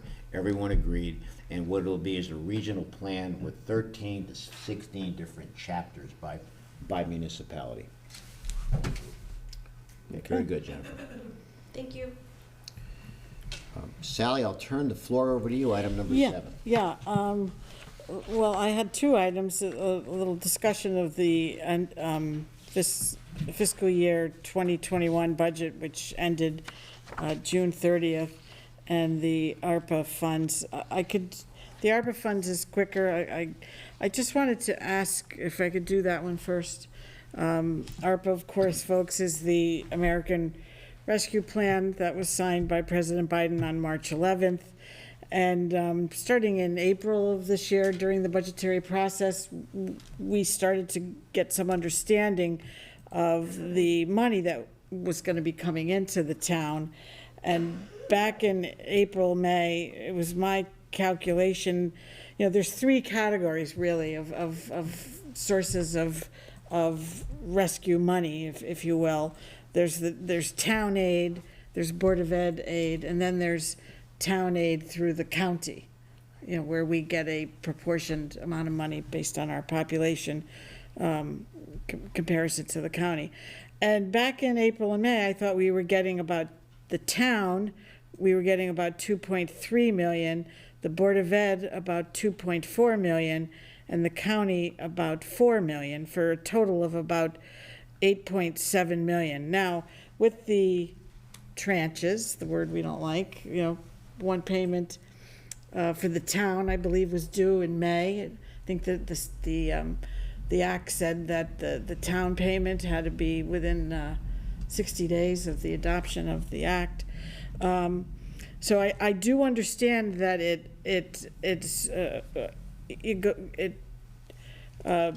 the money is going over 2 different fiscal years. Of course, in the 2021 fiscal year that ended this past June 30th, we did not budget for it because we didn't know about it. But that 8.7 million I had in the back of my mind. At the recent Board of Finance meeting in August, the August Board of Finance meeting, ladies and gentlemen, is the meeting where the Board of Finance always sort of does a little accounting of the previous fiscal year, when you say that's accurate. And you kept using 3.5 million. And I just wanted to clarify that, 3.5 million in ARPA funding. Is that not including the Board of Ed? That does not include the board. Okay, so that's number one. And that 3.5, is that a combination of town and county money that we received in the spring, which would mean in the 2021 fiscal year? 3.5 represents town and county money, yes. In just that, so, So each fiscal, so we're Yeah. getting a total of 7 million, roughly 7,008,000 over 2 years. That aggregate number of 3,504,000 is both the county and the town money. for just one fiscal year. That's what wasn't clear to me. So it is so total coming in is to town money, county money is a little bit more than 7 million. That's right. And then, of course, I believe Superintendent Stirk has already acknowledged the 2.4 Yes. for the Board of Ed. So that's actually, 7 plus 2.9.4. It's actually more than what we anticipated in April. So that's why I, when you were talking about we're getting 3.5 from ARPA, it was never clarified to me whether that was per fiscal year. So that's what I just wanted to fiscal year, yeah. clarify. So the county comes in tranches as well. Tranches meaning kind of So- half, really? That's what it means. They were giving half in one fiscal year and half later. So, let me break it down even Okay. a little bit further. Okay? Great. So, in the fiscal year ending 2021 in June, we got a total of 3,504,000 in. In this- Town and county, Right. gotcha. In this coming fiscal Great. year, we budgeted not 3,504,000. 1,170,000, Right. which was just the second tranche, if you will, of the town only. So. Correct? So then, yes, so Yes. then by June of this fiscal year, or in the end of this fiscal year, we will get the difference between, we'll get the total 3,504,000. So it'll be more than the More than what- 1.17. that's We exactly only right. budgeted for the second tranche of town money only. Yes. That's how I yes, interpreted so- it. So Okay. in the end, we'll end up getting another 3,500,000. Okay, so it's not just one 3.5, it's two. So Two. that's basically what I wanted to clarify there. And, one thing about that was a little confusing to me at that Board of Finance meeting, a lot of things that were confusing to me. I had reviewed the revenue report and the end of the year revenue report and the end of the year expenditure report prior to going to that meeting, and concluded that there was a budget deficit of about $2.1 million, and basically just from the reports themselves, which showed that we were underexpended $753,000, meaning we underspent on our expenditure budget $753,000, but we were also underfunded $2,905,000 for revenue. And you subtract that and you get $2,152,000. You subtract the very small surplus from Board of Ed, which was $7,000. And it came to $2,144,000. And you had presented a slide, Michael, and I could not see it that night. Oh, My good. eyes weren't Oh, good. okay. Almost, and so I looked at it later online, and so I took notes from the slide. I'm sure you're familiar with it. And the revenue budget has, 1, 2, 3, 4, 5 subsections, 6 subsections, but you only included 5 of them in your analysis. You left out section 007, State of Connecticut Town, which had a deficit of $1,714,000. And I just wondered why you had all of the other figures. I checked them all off here, boom, boom, boom. But you left that one out of your calculation. And I just wanted to know, if I had seen that slide that night, I I would have asked that during public comment. So I thought I would ask that tonight, why that So- section was left out. So I'm not sure what item code you're referring to there, I know you just cited it, but. Yeah, that one. But I think the difference between your number that night and my number was that I included the 1,860,000 on the municipal grant aid. Right. And you had said that night that, well, why are we doing that, 'cause we never did it before. Right. But we got sidetracked in that discussion. Yeah. And the reason that I did it, because we are very carefully examining how the federal government is going to look at municipalities and say, what is your true revenue loss? By not including it, by leaving it out, we run the risk of an audit by the federal government to say, well, that's in your general fund now. Why didn't you include that? It's money you have. That was the difference between why I reported it. Because by not reporting it, we could potentially get into a problem with the federal government by saying, you overstated your revenue loss when there's 1,860,000 already you've received. Right. The municipal aid money that you're talking about was formerly known as our beloved MRSA. Right. And both myself and Board of Finance member Hallahan have been complaining for years to Mr. Swinkowski about the way he accounts for MRSA in the year-end reports. Right. He always shows it as zero, even though it is an income line item in our budget. Right. And we get it every year, usually around the third week of June. And he always shows it as zero, that we got nothing. But what he does do is he accounts for it in the expenditure budget. And he said several times that night, in that underspent money of $753,000, the MRSA money's in there. That's what all those negative numbers are under streets and roads and sanitation and overtime and, the areas of our expenditure budget, the line items in our expenditure budget that MRSA, now known as municipal aid projects, money is designed for. So that's how he has chosen all these years to account for it.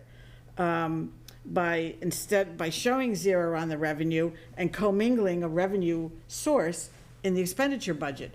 If you didn't do it that way, this 753 would not be underspent. We would be overspent by over $1 million. So you can't apply the 1.8 municipal, formerly known as MRSA, on the expenditure side and say, oh, look, we underspent 753. And that's because the MRSA money was subtracted out from those lines. That's why we're underspent. You can't use it to underspend and then say, like you said to Mrs. Barrett, oh, we're going to subtract from the 2.9 the 1.8 MRSA money, because then you're using it twice.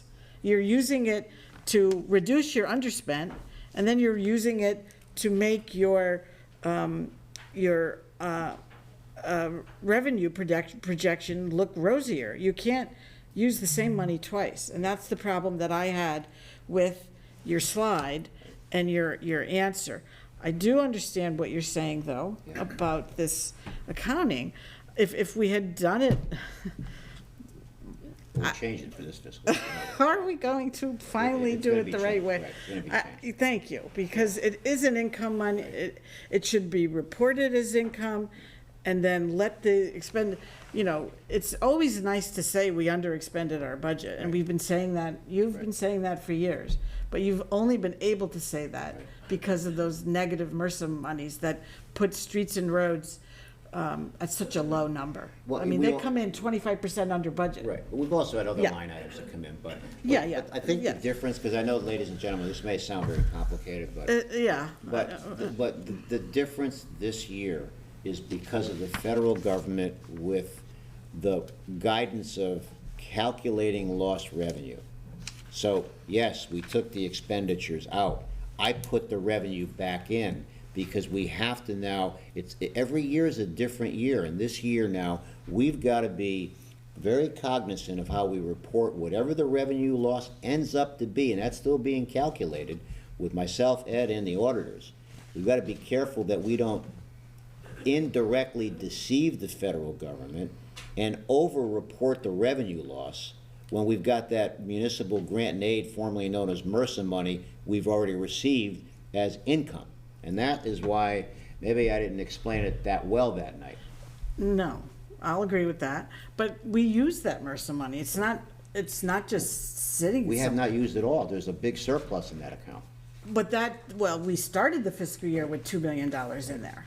So, And we used some of it, and there's money in there, but that money's been building up for years in there. So you can't say that all that money in that special fund is all from this year, because we started the fiscal year with $2 million. I have it right but here. if you look at, just forget about the surplus from the previous year. Yeah. If we took out 753 and we got $1.8 million, there's $1.1 million right there in extra money just in that fiscal year.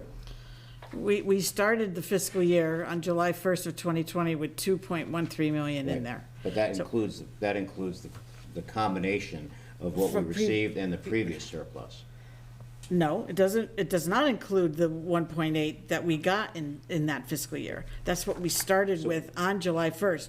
We didn't get the money until June of 21. So we got $1.8 million in June. Yeah. We're gonna get another $1.8 million next June. Yeah, we gotta hope. be careful, we make sure we Yeah. report that too. Well, my point is, Michael, that, unlike 1920 fiscal year, where the pandemic only affected the last 3 months of that fiscal year, the 2021 fiscal year, the pandemic affected all 12 months, right? And there's nothing shameful to say we have a $2.144 million deficit. That's why I think Congress hurriedly passed the American Rescue Plan Act, exactly because they knew that municipalities were going to be hurting as a result of the pandemic. That's why it's called Rescue Plan Act, and it's going to rescue us. But I'm not prepared to report it as that because the numbers are still being calculated Yeah. by the auditors. There's a lot of other financial mechanisms that come into play, and I don't want to overstate the revenue loss because we run the risk, like I said, of being not in compliance with the federal government on ARPA. So I think this is going to resolve itself in 60 to 90 days. Okay. We'll get the true number, and we'll have the auditor help us present that. Yeah. So- My point is, at the August meeting, every year, we evaluate the fiscal year that ended in June. And we take that revenue report and that expenditure report, and we come up with a determination of a surplus or a deficit. And the past few years, there've been healthy surpluses. Yes, right. 1.7, 1.8, 1.7, 684,000. Those are the last 4 years. And we always knew that it could be tweaked a little bit, more money comes in, expenditure, but that's always what we use to say, this is how we did. And so that's why, that's how we did. We had a $2.144 million deficit. So, but I don't want to keep going around in circles. I've made my point, you've made your points. I did have one other question about the Board of Ed. And we did get a memo, let me find it, from the finance director of the Board of Ed. He presented a memo to the Board of Finance and to the Board of Selectmen, where he gave a brief recap of the 2021. And the Board of Ed in 2021 was allocated $57.3 million in accordance with the town budget that was passed in that year. It was passed by the Board of Finance.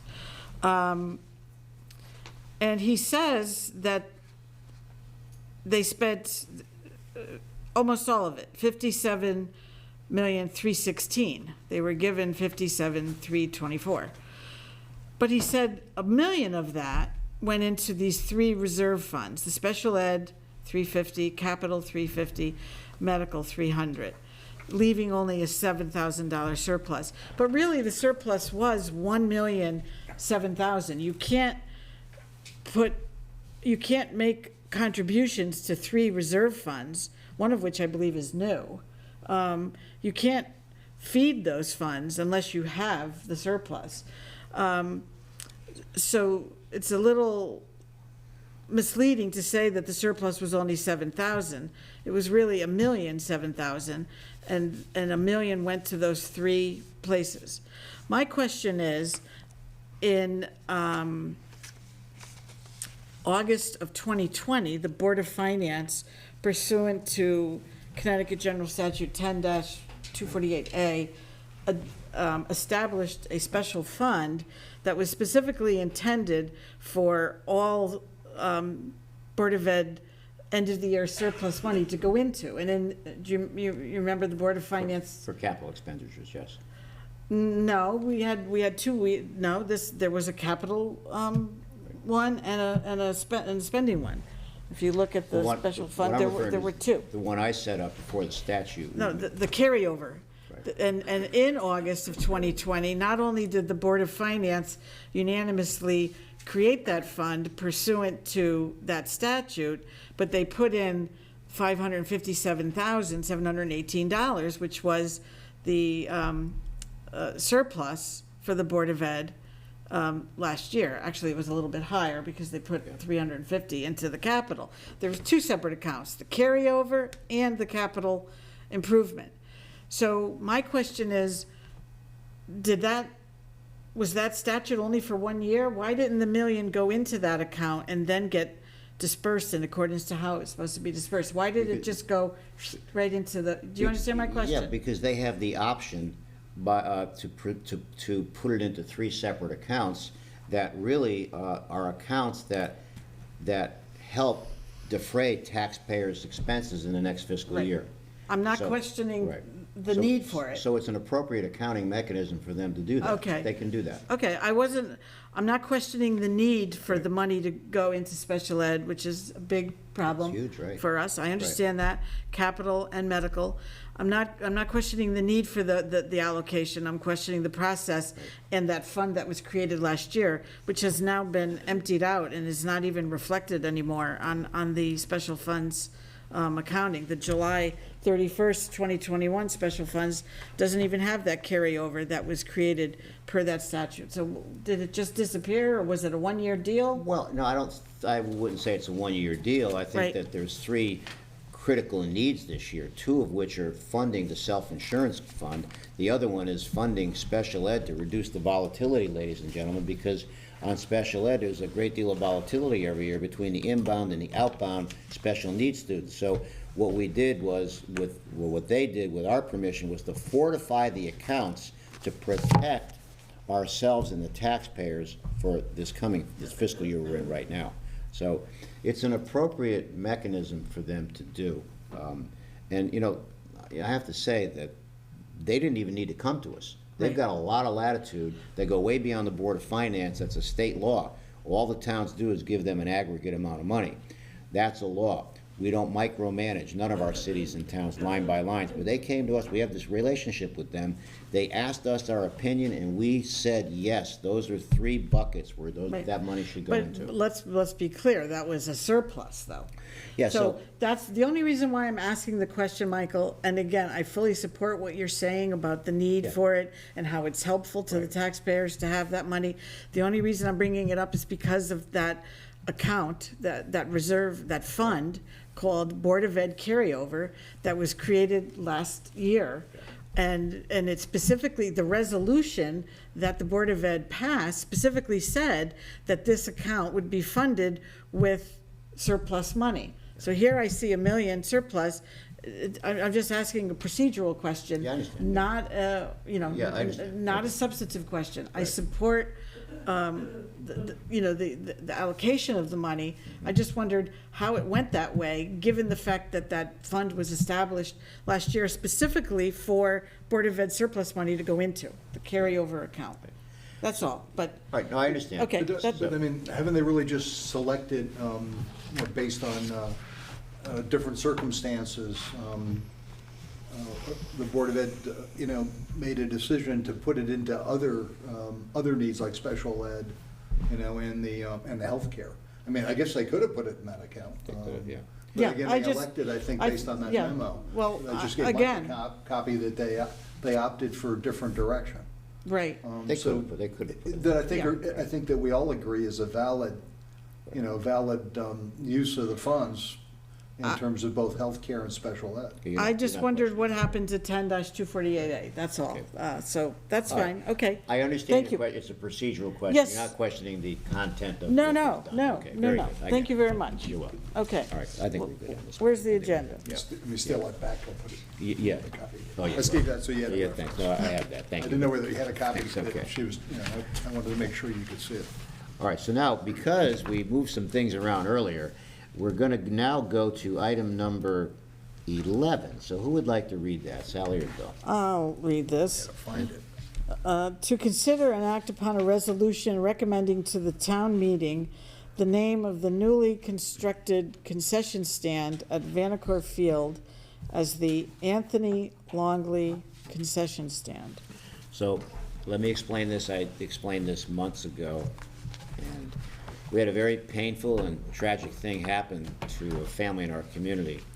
This young boy, Anthony Longley, was a young man that I knew very well.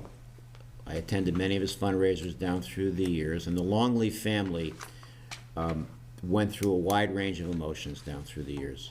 This remarkable young boy went through so many operations, played football for the North Haven Youth Football League, was hoping to play high school football, and sadly passed away.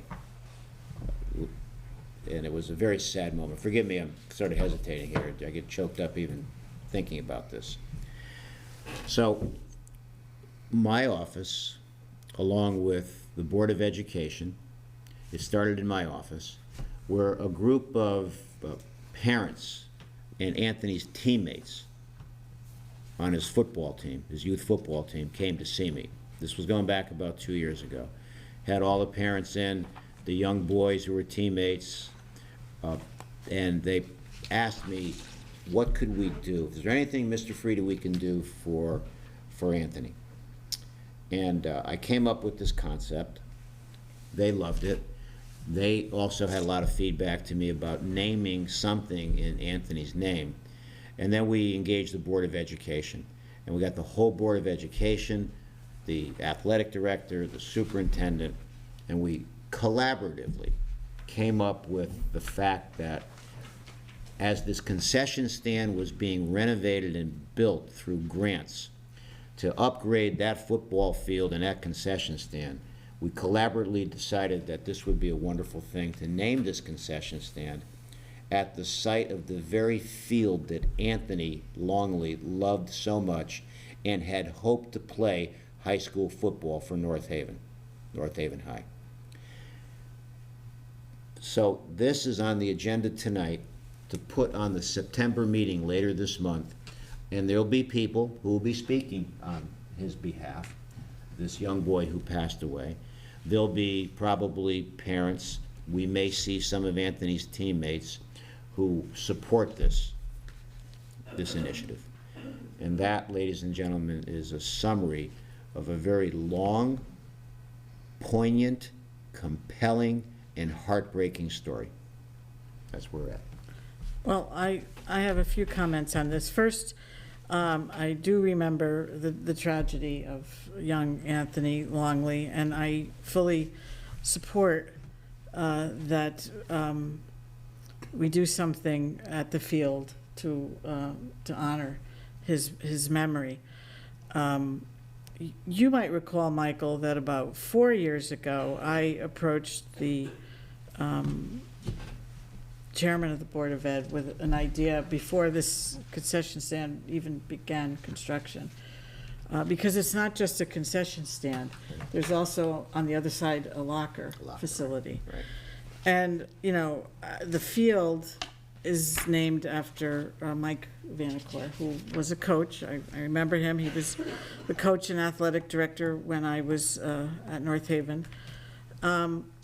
And I had approached the chair of the Board of Ed with the idea of naming the concession stand section of the building after a North Haven football player who graduated in the class of 1973, who died of ALS rather young, and I suggested that the locker room section be named after another North Haven High football player from the class of 2012 who died in a tragic car accident. And that was very well received at the time by the chair of the Board of Ed, and I believe you had commented as well. I mean, that concession stand was there for years and was never named after anyone, and when I knew that it was going to be built, this was the idea that I had. This was, of course, well before Anthony Longley. So I certainly support 100%, let me make this perfectly clear. I fully support honoring Anthony Longley at the field that he loved so much. And I remember that beautiful video of him playing football with the team and him running for a touchdown. It was, it's hard. If anybody watches that without getting choked up, then they're not a human being. So I certainly support that. But in keeping with my idea of including these two tragic North Haven High School football players. I don't know if I should say the names. If you don't want me to, I won't. No, if you'd like, go right ahead. Todd Carr from the class of 1973 and John LaCorey from the class of 2012. When I read this, I thought, is there any way that we could name the building after Anthony Longley as an athletic facility? And then a little plaque over the concession stand honoring Todd Carr, and a plaque over the locker room side honoring Mr. LaCorey, but naming the building itself after Anthony Longley. And if that isn't acceptable, or, I will go along with this proposal. Yeah. But you do remember me having this idea with those two gentlemen, and I just thought maybe we could combine both, because I think they're all deserving. But I will go with the wisdom of the group. I'm not trying to minimize Anthony Longley. I remember him dearly. I followed the story. I followed him playing with the team. I think it's fantastic that we honor him at that field with that building. So I think the way this would have to unfold, if that's your suggestion, our task here tonight is to warn put this on the agenda for the meeting. Sure. I think during the public comment, let's say you wanted to make that same presentation that you did very tactfully and nicely here tonight, I think in the end, people would have to vote on it. I think that's the way it would be. So Right. I would say, Sally, these are always difficult things, right? Very. In terms of how we present them, how we speak about them. If that's something that you wanted to propose in the same fashion that you did here tonight, let the public weigh in, but ultimately I think it's going to be their decision as to how this goes. Absolutely. I will, I've said it 1,000 times, I will go with the wisdom of the group. Okay. Absolutely. But this was an idea that was presented close to 5 years ago now. I'll never forget the night that the grant was announced at a football game. I was at the game, and Mrs. Vanacore was on the field, and that grant that was primarily used to fund it, that had to be 5 years ago, if not, So, and that's when I came up with the idea to honor Todd Carr and John LaCorey. But I do not want to in any way detract from the beautiful remembrance of Anthony Longley. I'm just wondering if we could in some way also have an acknowledgement there for those other fine two men. So, all right, so I don't want anyone screaming, oh my God, what's she saying now, All right, so if you decide that this is what you'd like to do at the meeting, okay? I would propose that maybe you position it as follows, that you totally support the building being named, just like you said here tonight. Absolutely. Would the group consider, would the audience consider, would everyone consider, in addition to naming the building, 2 additional plaques honoring 2 On fallen each side. on each side. Yes. So I think it's the way it's gonna be positioned at the meeting without people thinking that, and no, you're not trying to do this, no one's trying to do this, is diminish what the main goal is right here. Yes, yeah, Okay. yeah. But I'll leave it up to you to determine, number 1, if you'd like to present that at the meeting, and number 2, how you present it, okay? Our job here tonight is just to get it to the town meeting. Okay, well, I will fully support it because I do, I do support naming the building, you know, because it says concession stand. The building is more It's than more a than that, concession yes. stand. It has that badly needed locker room facility, right? And if you like, We could, I'll do something else for you if you like. Sure. You tell me tonight, Bill, this is another thing, I'd be willing to ask in advance the wonderful group of parents and family members who proposed this, mostly the parents and Anthony's teammates, whether or not they'd be willing to consider 2 additional plaques, knowing the building is being named under Anthony. yeah, and I think that we'll have to, on number 12, maybe we could amend the resolution to say that we will name the newly constructed building, because it says concession stand. And again, the building is Right. more than the concession stand. All right, so let's change that under the resolution. I don't want to, I'd rather not change it any other way other than that one word Right. change. We'll keep it as Keep the building being named as it should be, and as I fully support after Anthony Longley. Okay. But see if we could have these additional plaques All right. on So- the 2 sides. All right, so, So you would, I'm sorry for interrupting, so you would move to amend it? No. And then vote on that motion to amend, and then vote on, Yes, No. can we do that? no, we would move to amend, yes. We'll make a motion to to- amend the resolution. To take out the words concession stand. And put make it building. Right. And then Yeah. we'd vote on that resolution without any other changes. Yeah. yes. Right, okay. I will fully support, since we're acting and considering, I would fully support a resolution wholeheartedly, naming the building, the newly constructed building at Vandecorp Field, that it be named the Anthony Longley, but again, now it says Anthony Longley Concession Stand. We could say Anthony Longley Athletic Facility or other appropriate name, you know.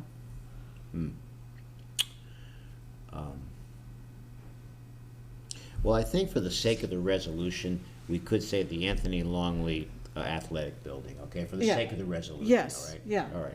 I think we can do that, because it is an athletic building, including a concession stand. It has the concession Right. stand for athletic events, and it has the Yeah, okay. locker room. So if you want to make the motion to amend. Yes, And well- I don't know, not to be too nitpicky, I don't know, maybe facility does sound better. What do you think that sounds better than building, or, Anthony Longley Athletic Facility? you know, I mean, Yeah, I like that. it Okay. sounds, because it is a facility of locker. It's a multi-purpose facility Okay. at I mean, the it just sounds, football. to me, it just sounds a little bit better. Yeah, Just- I All right, agree. let's go with that. I agree. Who'd Okay. like to make that motion to amend that? I will make a motion to amend the resolution in item 12 to read, "The Board of Selectmen recommend to the town meeting the newly constructed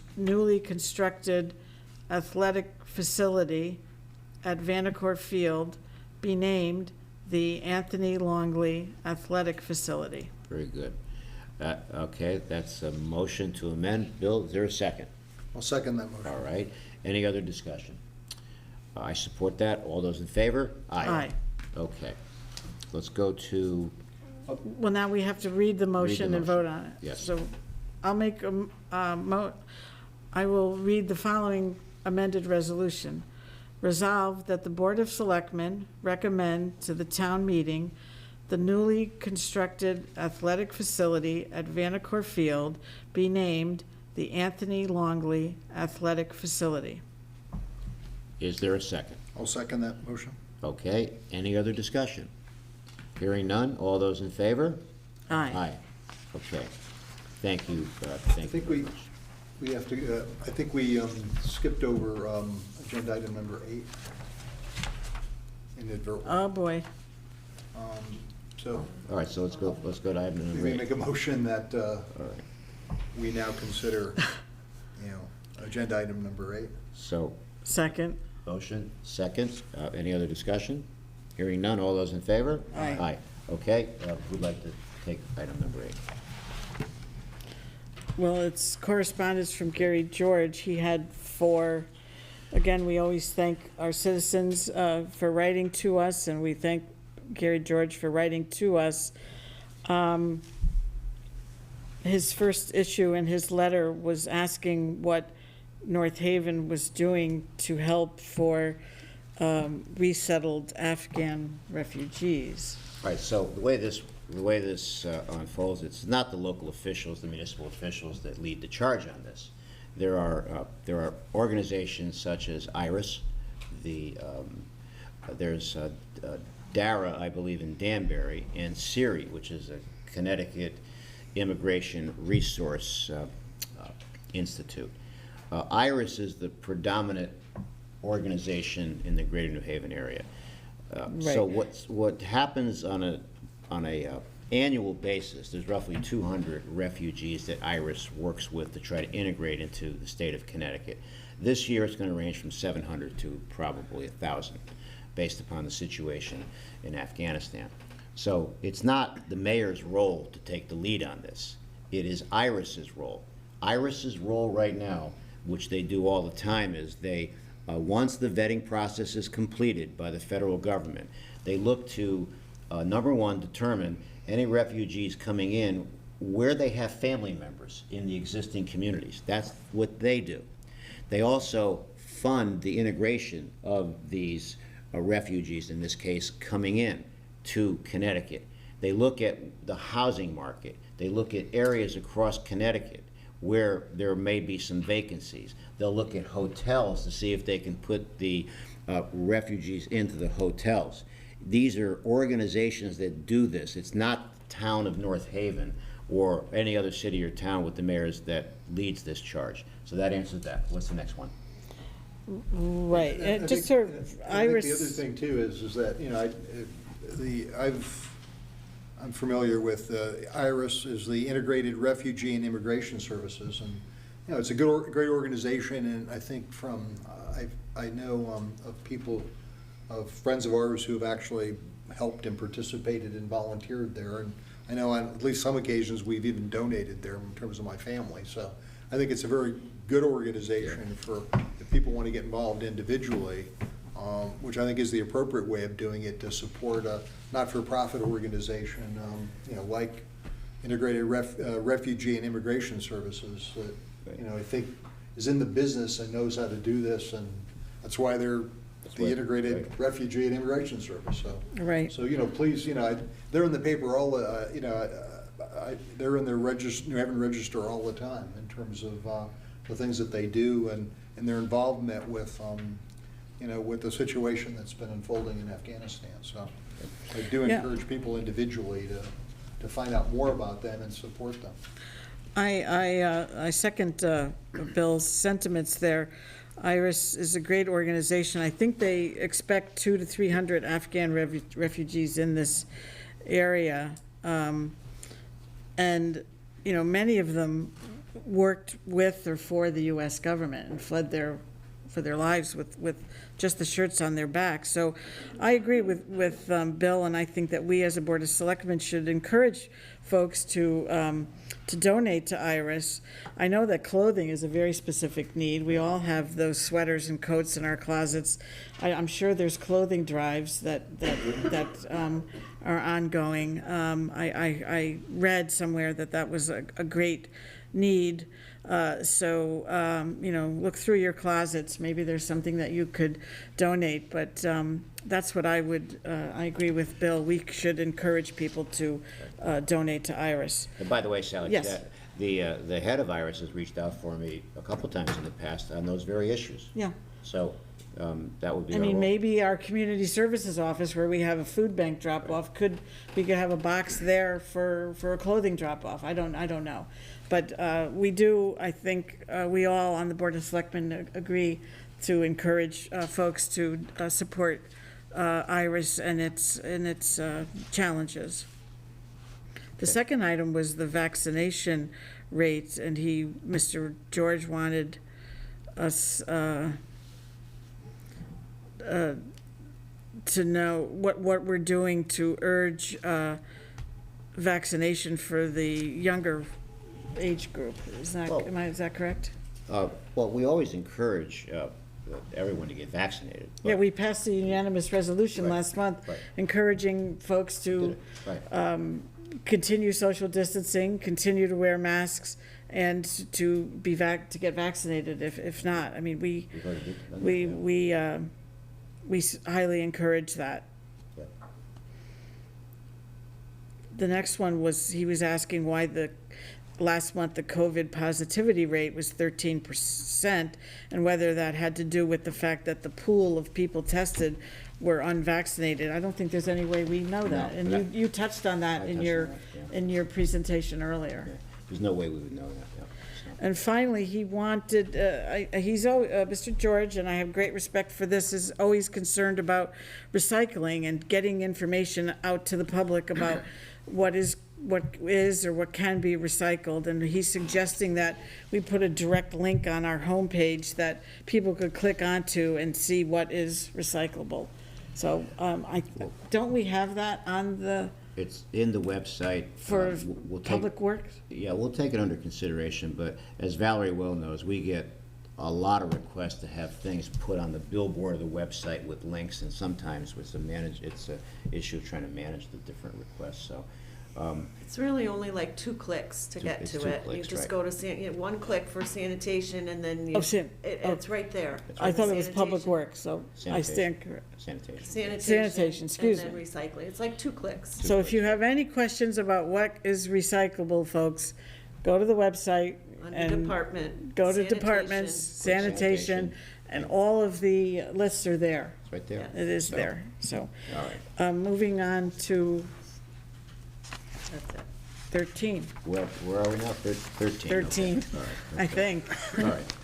So then, Bill and Sally, I'll let you take it from here again, okay?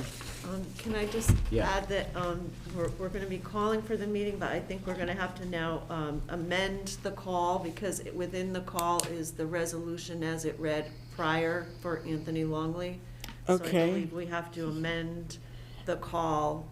Okay, I will make a motion to amend 13C Yes. to read, to consider and act upon a resolution by the Board of Selectmen recommending to the town meeting the naming of the newly constructed or reconstructed? I thought It was reconstructed. reconstructed athletic facility at Vanacore Field as the Anthony Longley Athletic Facility. That is my motion to amend 13C. Is there a second?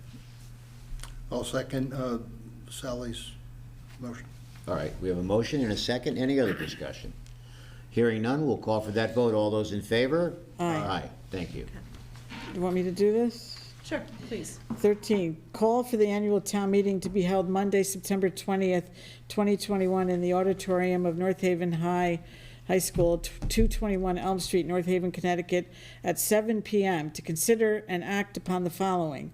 A, to consider and act upon a resolution in accordance with the recommendation of the Board of Finance to adjust appropriations of certain line items among the various departments in the fiscal year 2020 to 2021 budget, transferring amounts over $20,000 in the total sum of $945,456.68. B, to consider and act upon a resolution of the Board of Selectmen recommending to the town meeting the discontinuance pursuant to Connecticut General Statute Section 13A-49 of a 3,213 square foot portion of Sellet Street as a town road. And C, to consider and act upon a resolution by the Board of Selectmen recommending to the town meeting the naming of the newly reconstructed athletic facility at Vanacore Field as the Anthony Longley Athletic Facility. Very good.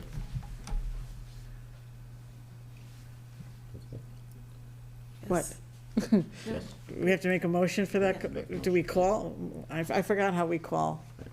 We just, I think you need I a just- second, Yeah, no? let's say, So do we have a second on the resolutions or the items that were just read? The call that was The just motion read. to call the meeting. Yeah, I'll second, Sally's call for the annual town meeting is read. All right, we have a motion and a second. Any other discussion? Hearing none, we'll call for that vote. All those in favor? Aye.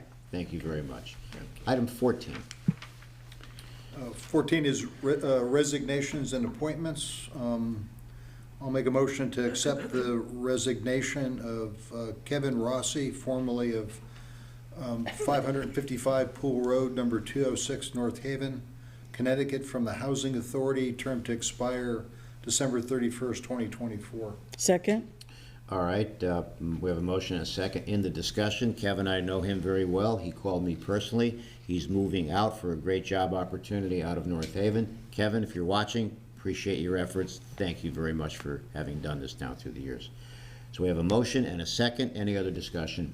All those in favor? Aye. Thank you. Next. I'll make a motion to accept the resignation of Hugh Davis, formerly of 1261 Ridge Road, North Haven, Connecticut, from the Conservation Commission, term to expire August 31st, 2023. We have a motion. Is there a second? I'll second Hugh's resignation. I'd like to thank Hugh also. He called me, and he explained that he's downsizing, he and his lovely wife, and he served this town so well down through the years, so faithfully, so many different commissions. Hugh, thank you, but I'm glad that you're still going to be able to participate with us on a couple of other things, and I'm grateful for that. So we have a motion and a second. Hearing no other discussion, all those in favor? Aye. Okay, next. Also, I'll make a motion for the resignation of Hugh Davis, formerly of 1261 Ridge Road, North Haven, Connecticut, from the Open Space Commission, term to expire December 31st, 2021. Second? Okay, motion second. Any other discussion? Hearing none, all those in favor? Aye. Thank you. I'll make a motion to accept the resignation of Michael J. Zuccarelli Jr., 520 Middletown Avenue, North Haven, Connecticut, from the Board of Fire Commissioners, term to expire November 30th, 2021. Okay. Is there a second? I'll second that resignation. Okay. I'd like to take this opportunity to thank Mike Zuccarelli. Thank you for all your service, Mike, down through the years on this fire commission. And Michael, if I may quickly say, if anyone watched fire commission meetings in the year or two preceding the pandemic, they'll know that myself and Commissioner Zuccarelli sometimes disagreed on issues, but despite those disagreements, reasonable disagreements, I never questioned his devotion to the fire commission, and I thank him for his service, not only to that commission, but to our country. And so with regret, I will support this resignation. Okay. We have a motion and a second. Any other discussion? All those in favor? Aye. Next, I'll make a motion for the appointment of Christian Quijano. Hope I said her name correctly. 141 Culver Lane, North Haven, Connecticut, to the Conservation Commission to fill the unexpired term of Hugh Davis, expiring on August 31st, 2023. Second? All right, in the discussion, I'd like to say I know Kristen very well. She's a very energetic young lady. She's participated in a lot of activities at the town level. She has organized litter pickups. We work closely with her. And what we did here, ladies and gentlemen, because unbeknownst to us what the political party designation was, we always try to ensure that when we are, when someone comes to us who has a whatever it is, whatever the party designation is. In this case, we gave Sally the courtesy of Val called you salary. That's correct. Christian, That's and correct. You've accepted her, so I think she's great. She's So- basically filling Hugh's spot on the That's commission. right. Yes. So all those in favor? Aye. Aye. I will make a motion for the appointment of Robin M. Clark, 75 Hartley Street, North Haven, Connecticut, to the Board of Ethics, term to expire December 31st, 2023. I'll second Robin's appointment. Thank you, Robin, for agreeing to do this. I saw Robin over the weekend at a major event in the Ridge Road section, and we needed We need members on this, so Robin happens to be an unaffiliate, which we like on the Board of Ethics, so all those in favor? Aye. Aye. And then I'll make a motion for the appointment of Vincenzo Gallo, 168 Upper State Street, North Haven, Connecticut, to the Board of Fire Commissioners to fill the unexpired term of Michael J. Zuccarelli Jr., expiring on November 30th, 2021. Second? We have a motion and a second. Vin Gallo is a captain in the United States Air Force. He's also an attorney, and he also is an officer in the National Guard here in Connecticut, and has worked very closely with our fire department and this office, and he spearheaded and organized and led the PPE distribution across the street at the Park and Rec Department and Community Center for early on in the pandemic for businesses to pick up supplies. Thank you for that, Vin, and thank you for agreeing to do this. All those in favor? Aye. Aye. Item 15, I'll make a motion to accept the property, to approve the property tax refunds listed in our agenda. Is there a second? I'll second Sally's motion. All right, we have a motion and a second. Any other discussion? Hearing none, all those in favor? Aye. Aye. Okay, we're at item number 16, ladies and gentlemen. Our next meeting will be Thursday, October 7th, here at Memorial Town Hall. We're at item number 17, public comment. Any public comment? Seeing none, I'll make a motion to adjourn. I'll second Sally's motion. we have a motion and a second. All those in favor? Aye. Aye. Thank you very much, ladies and gentlemen, and we'll see you next month. The preceding program is brought to you in part through a grant from the town of North Haven.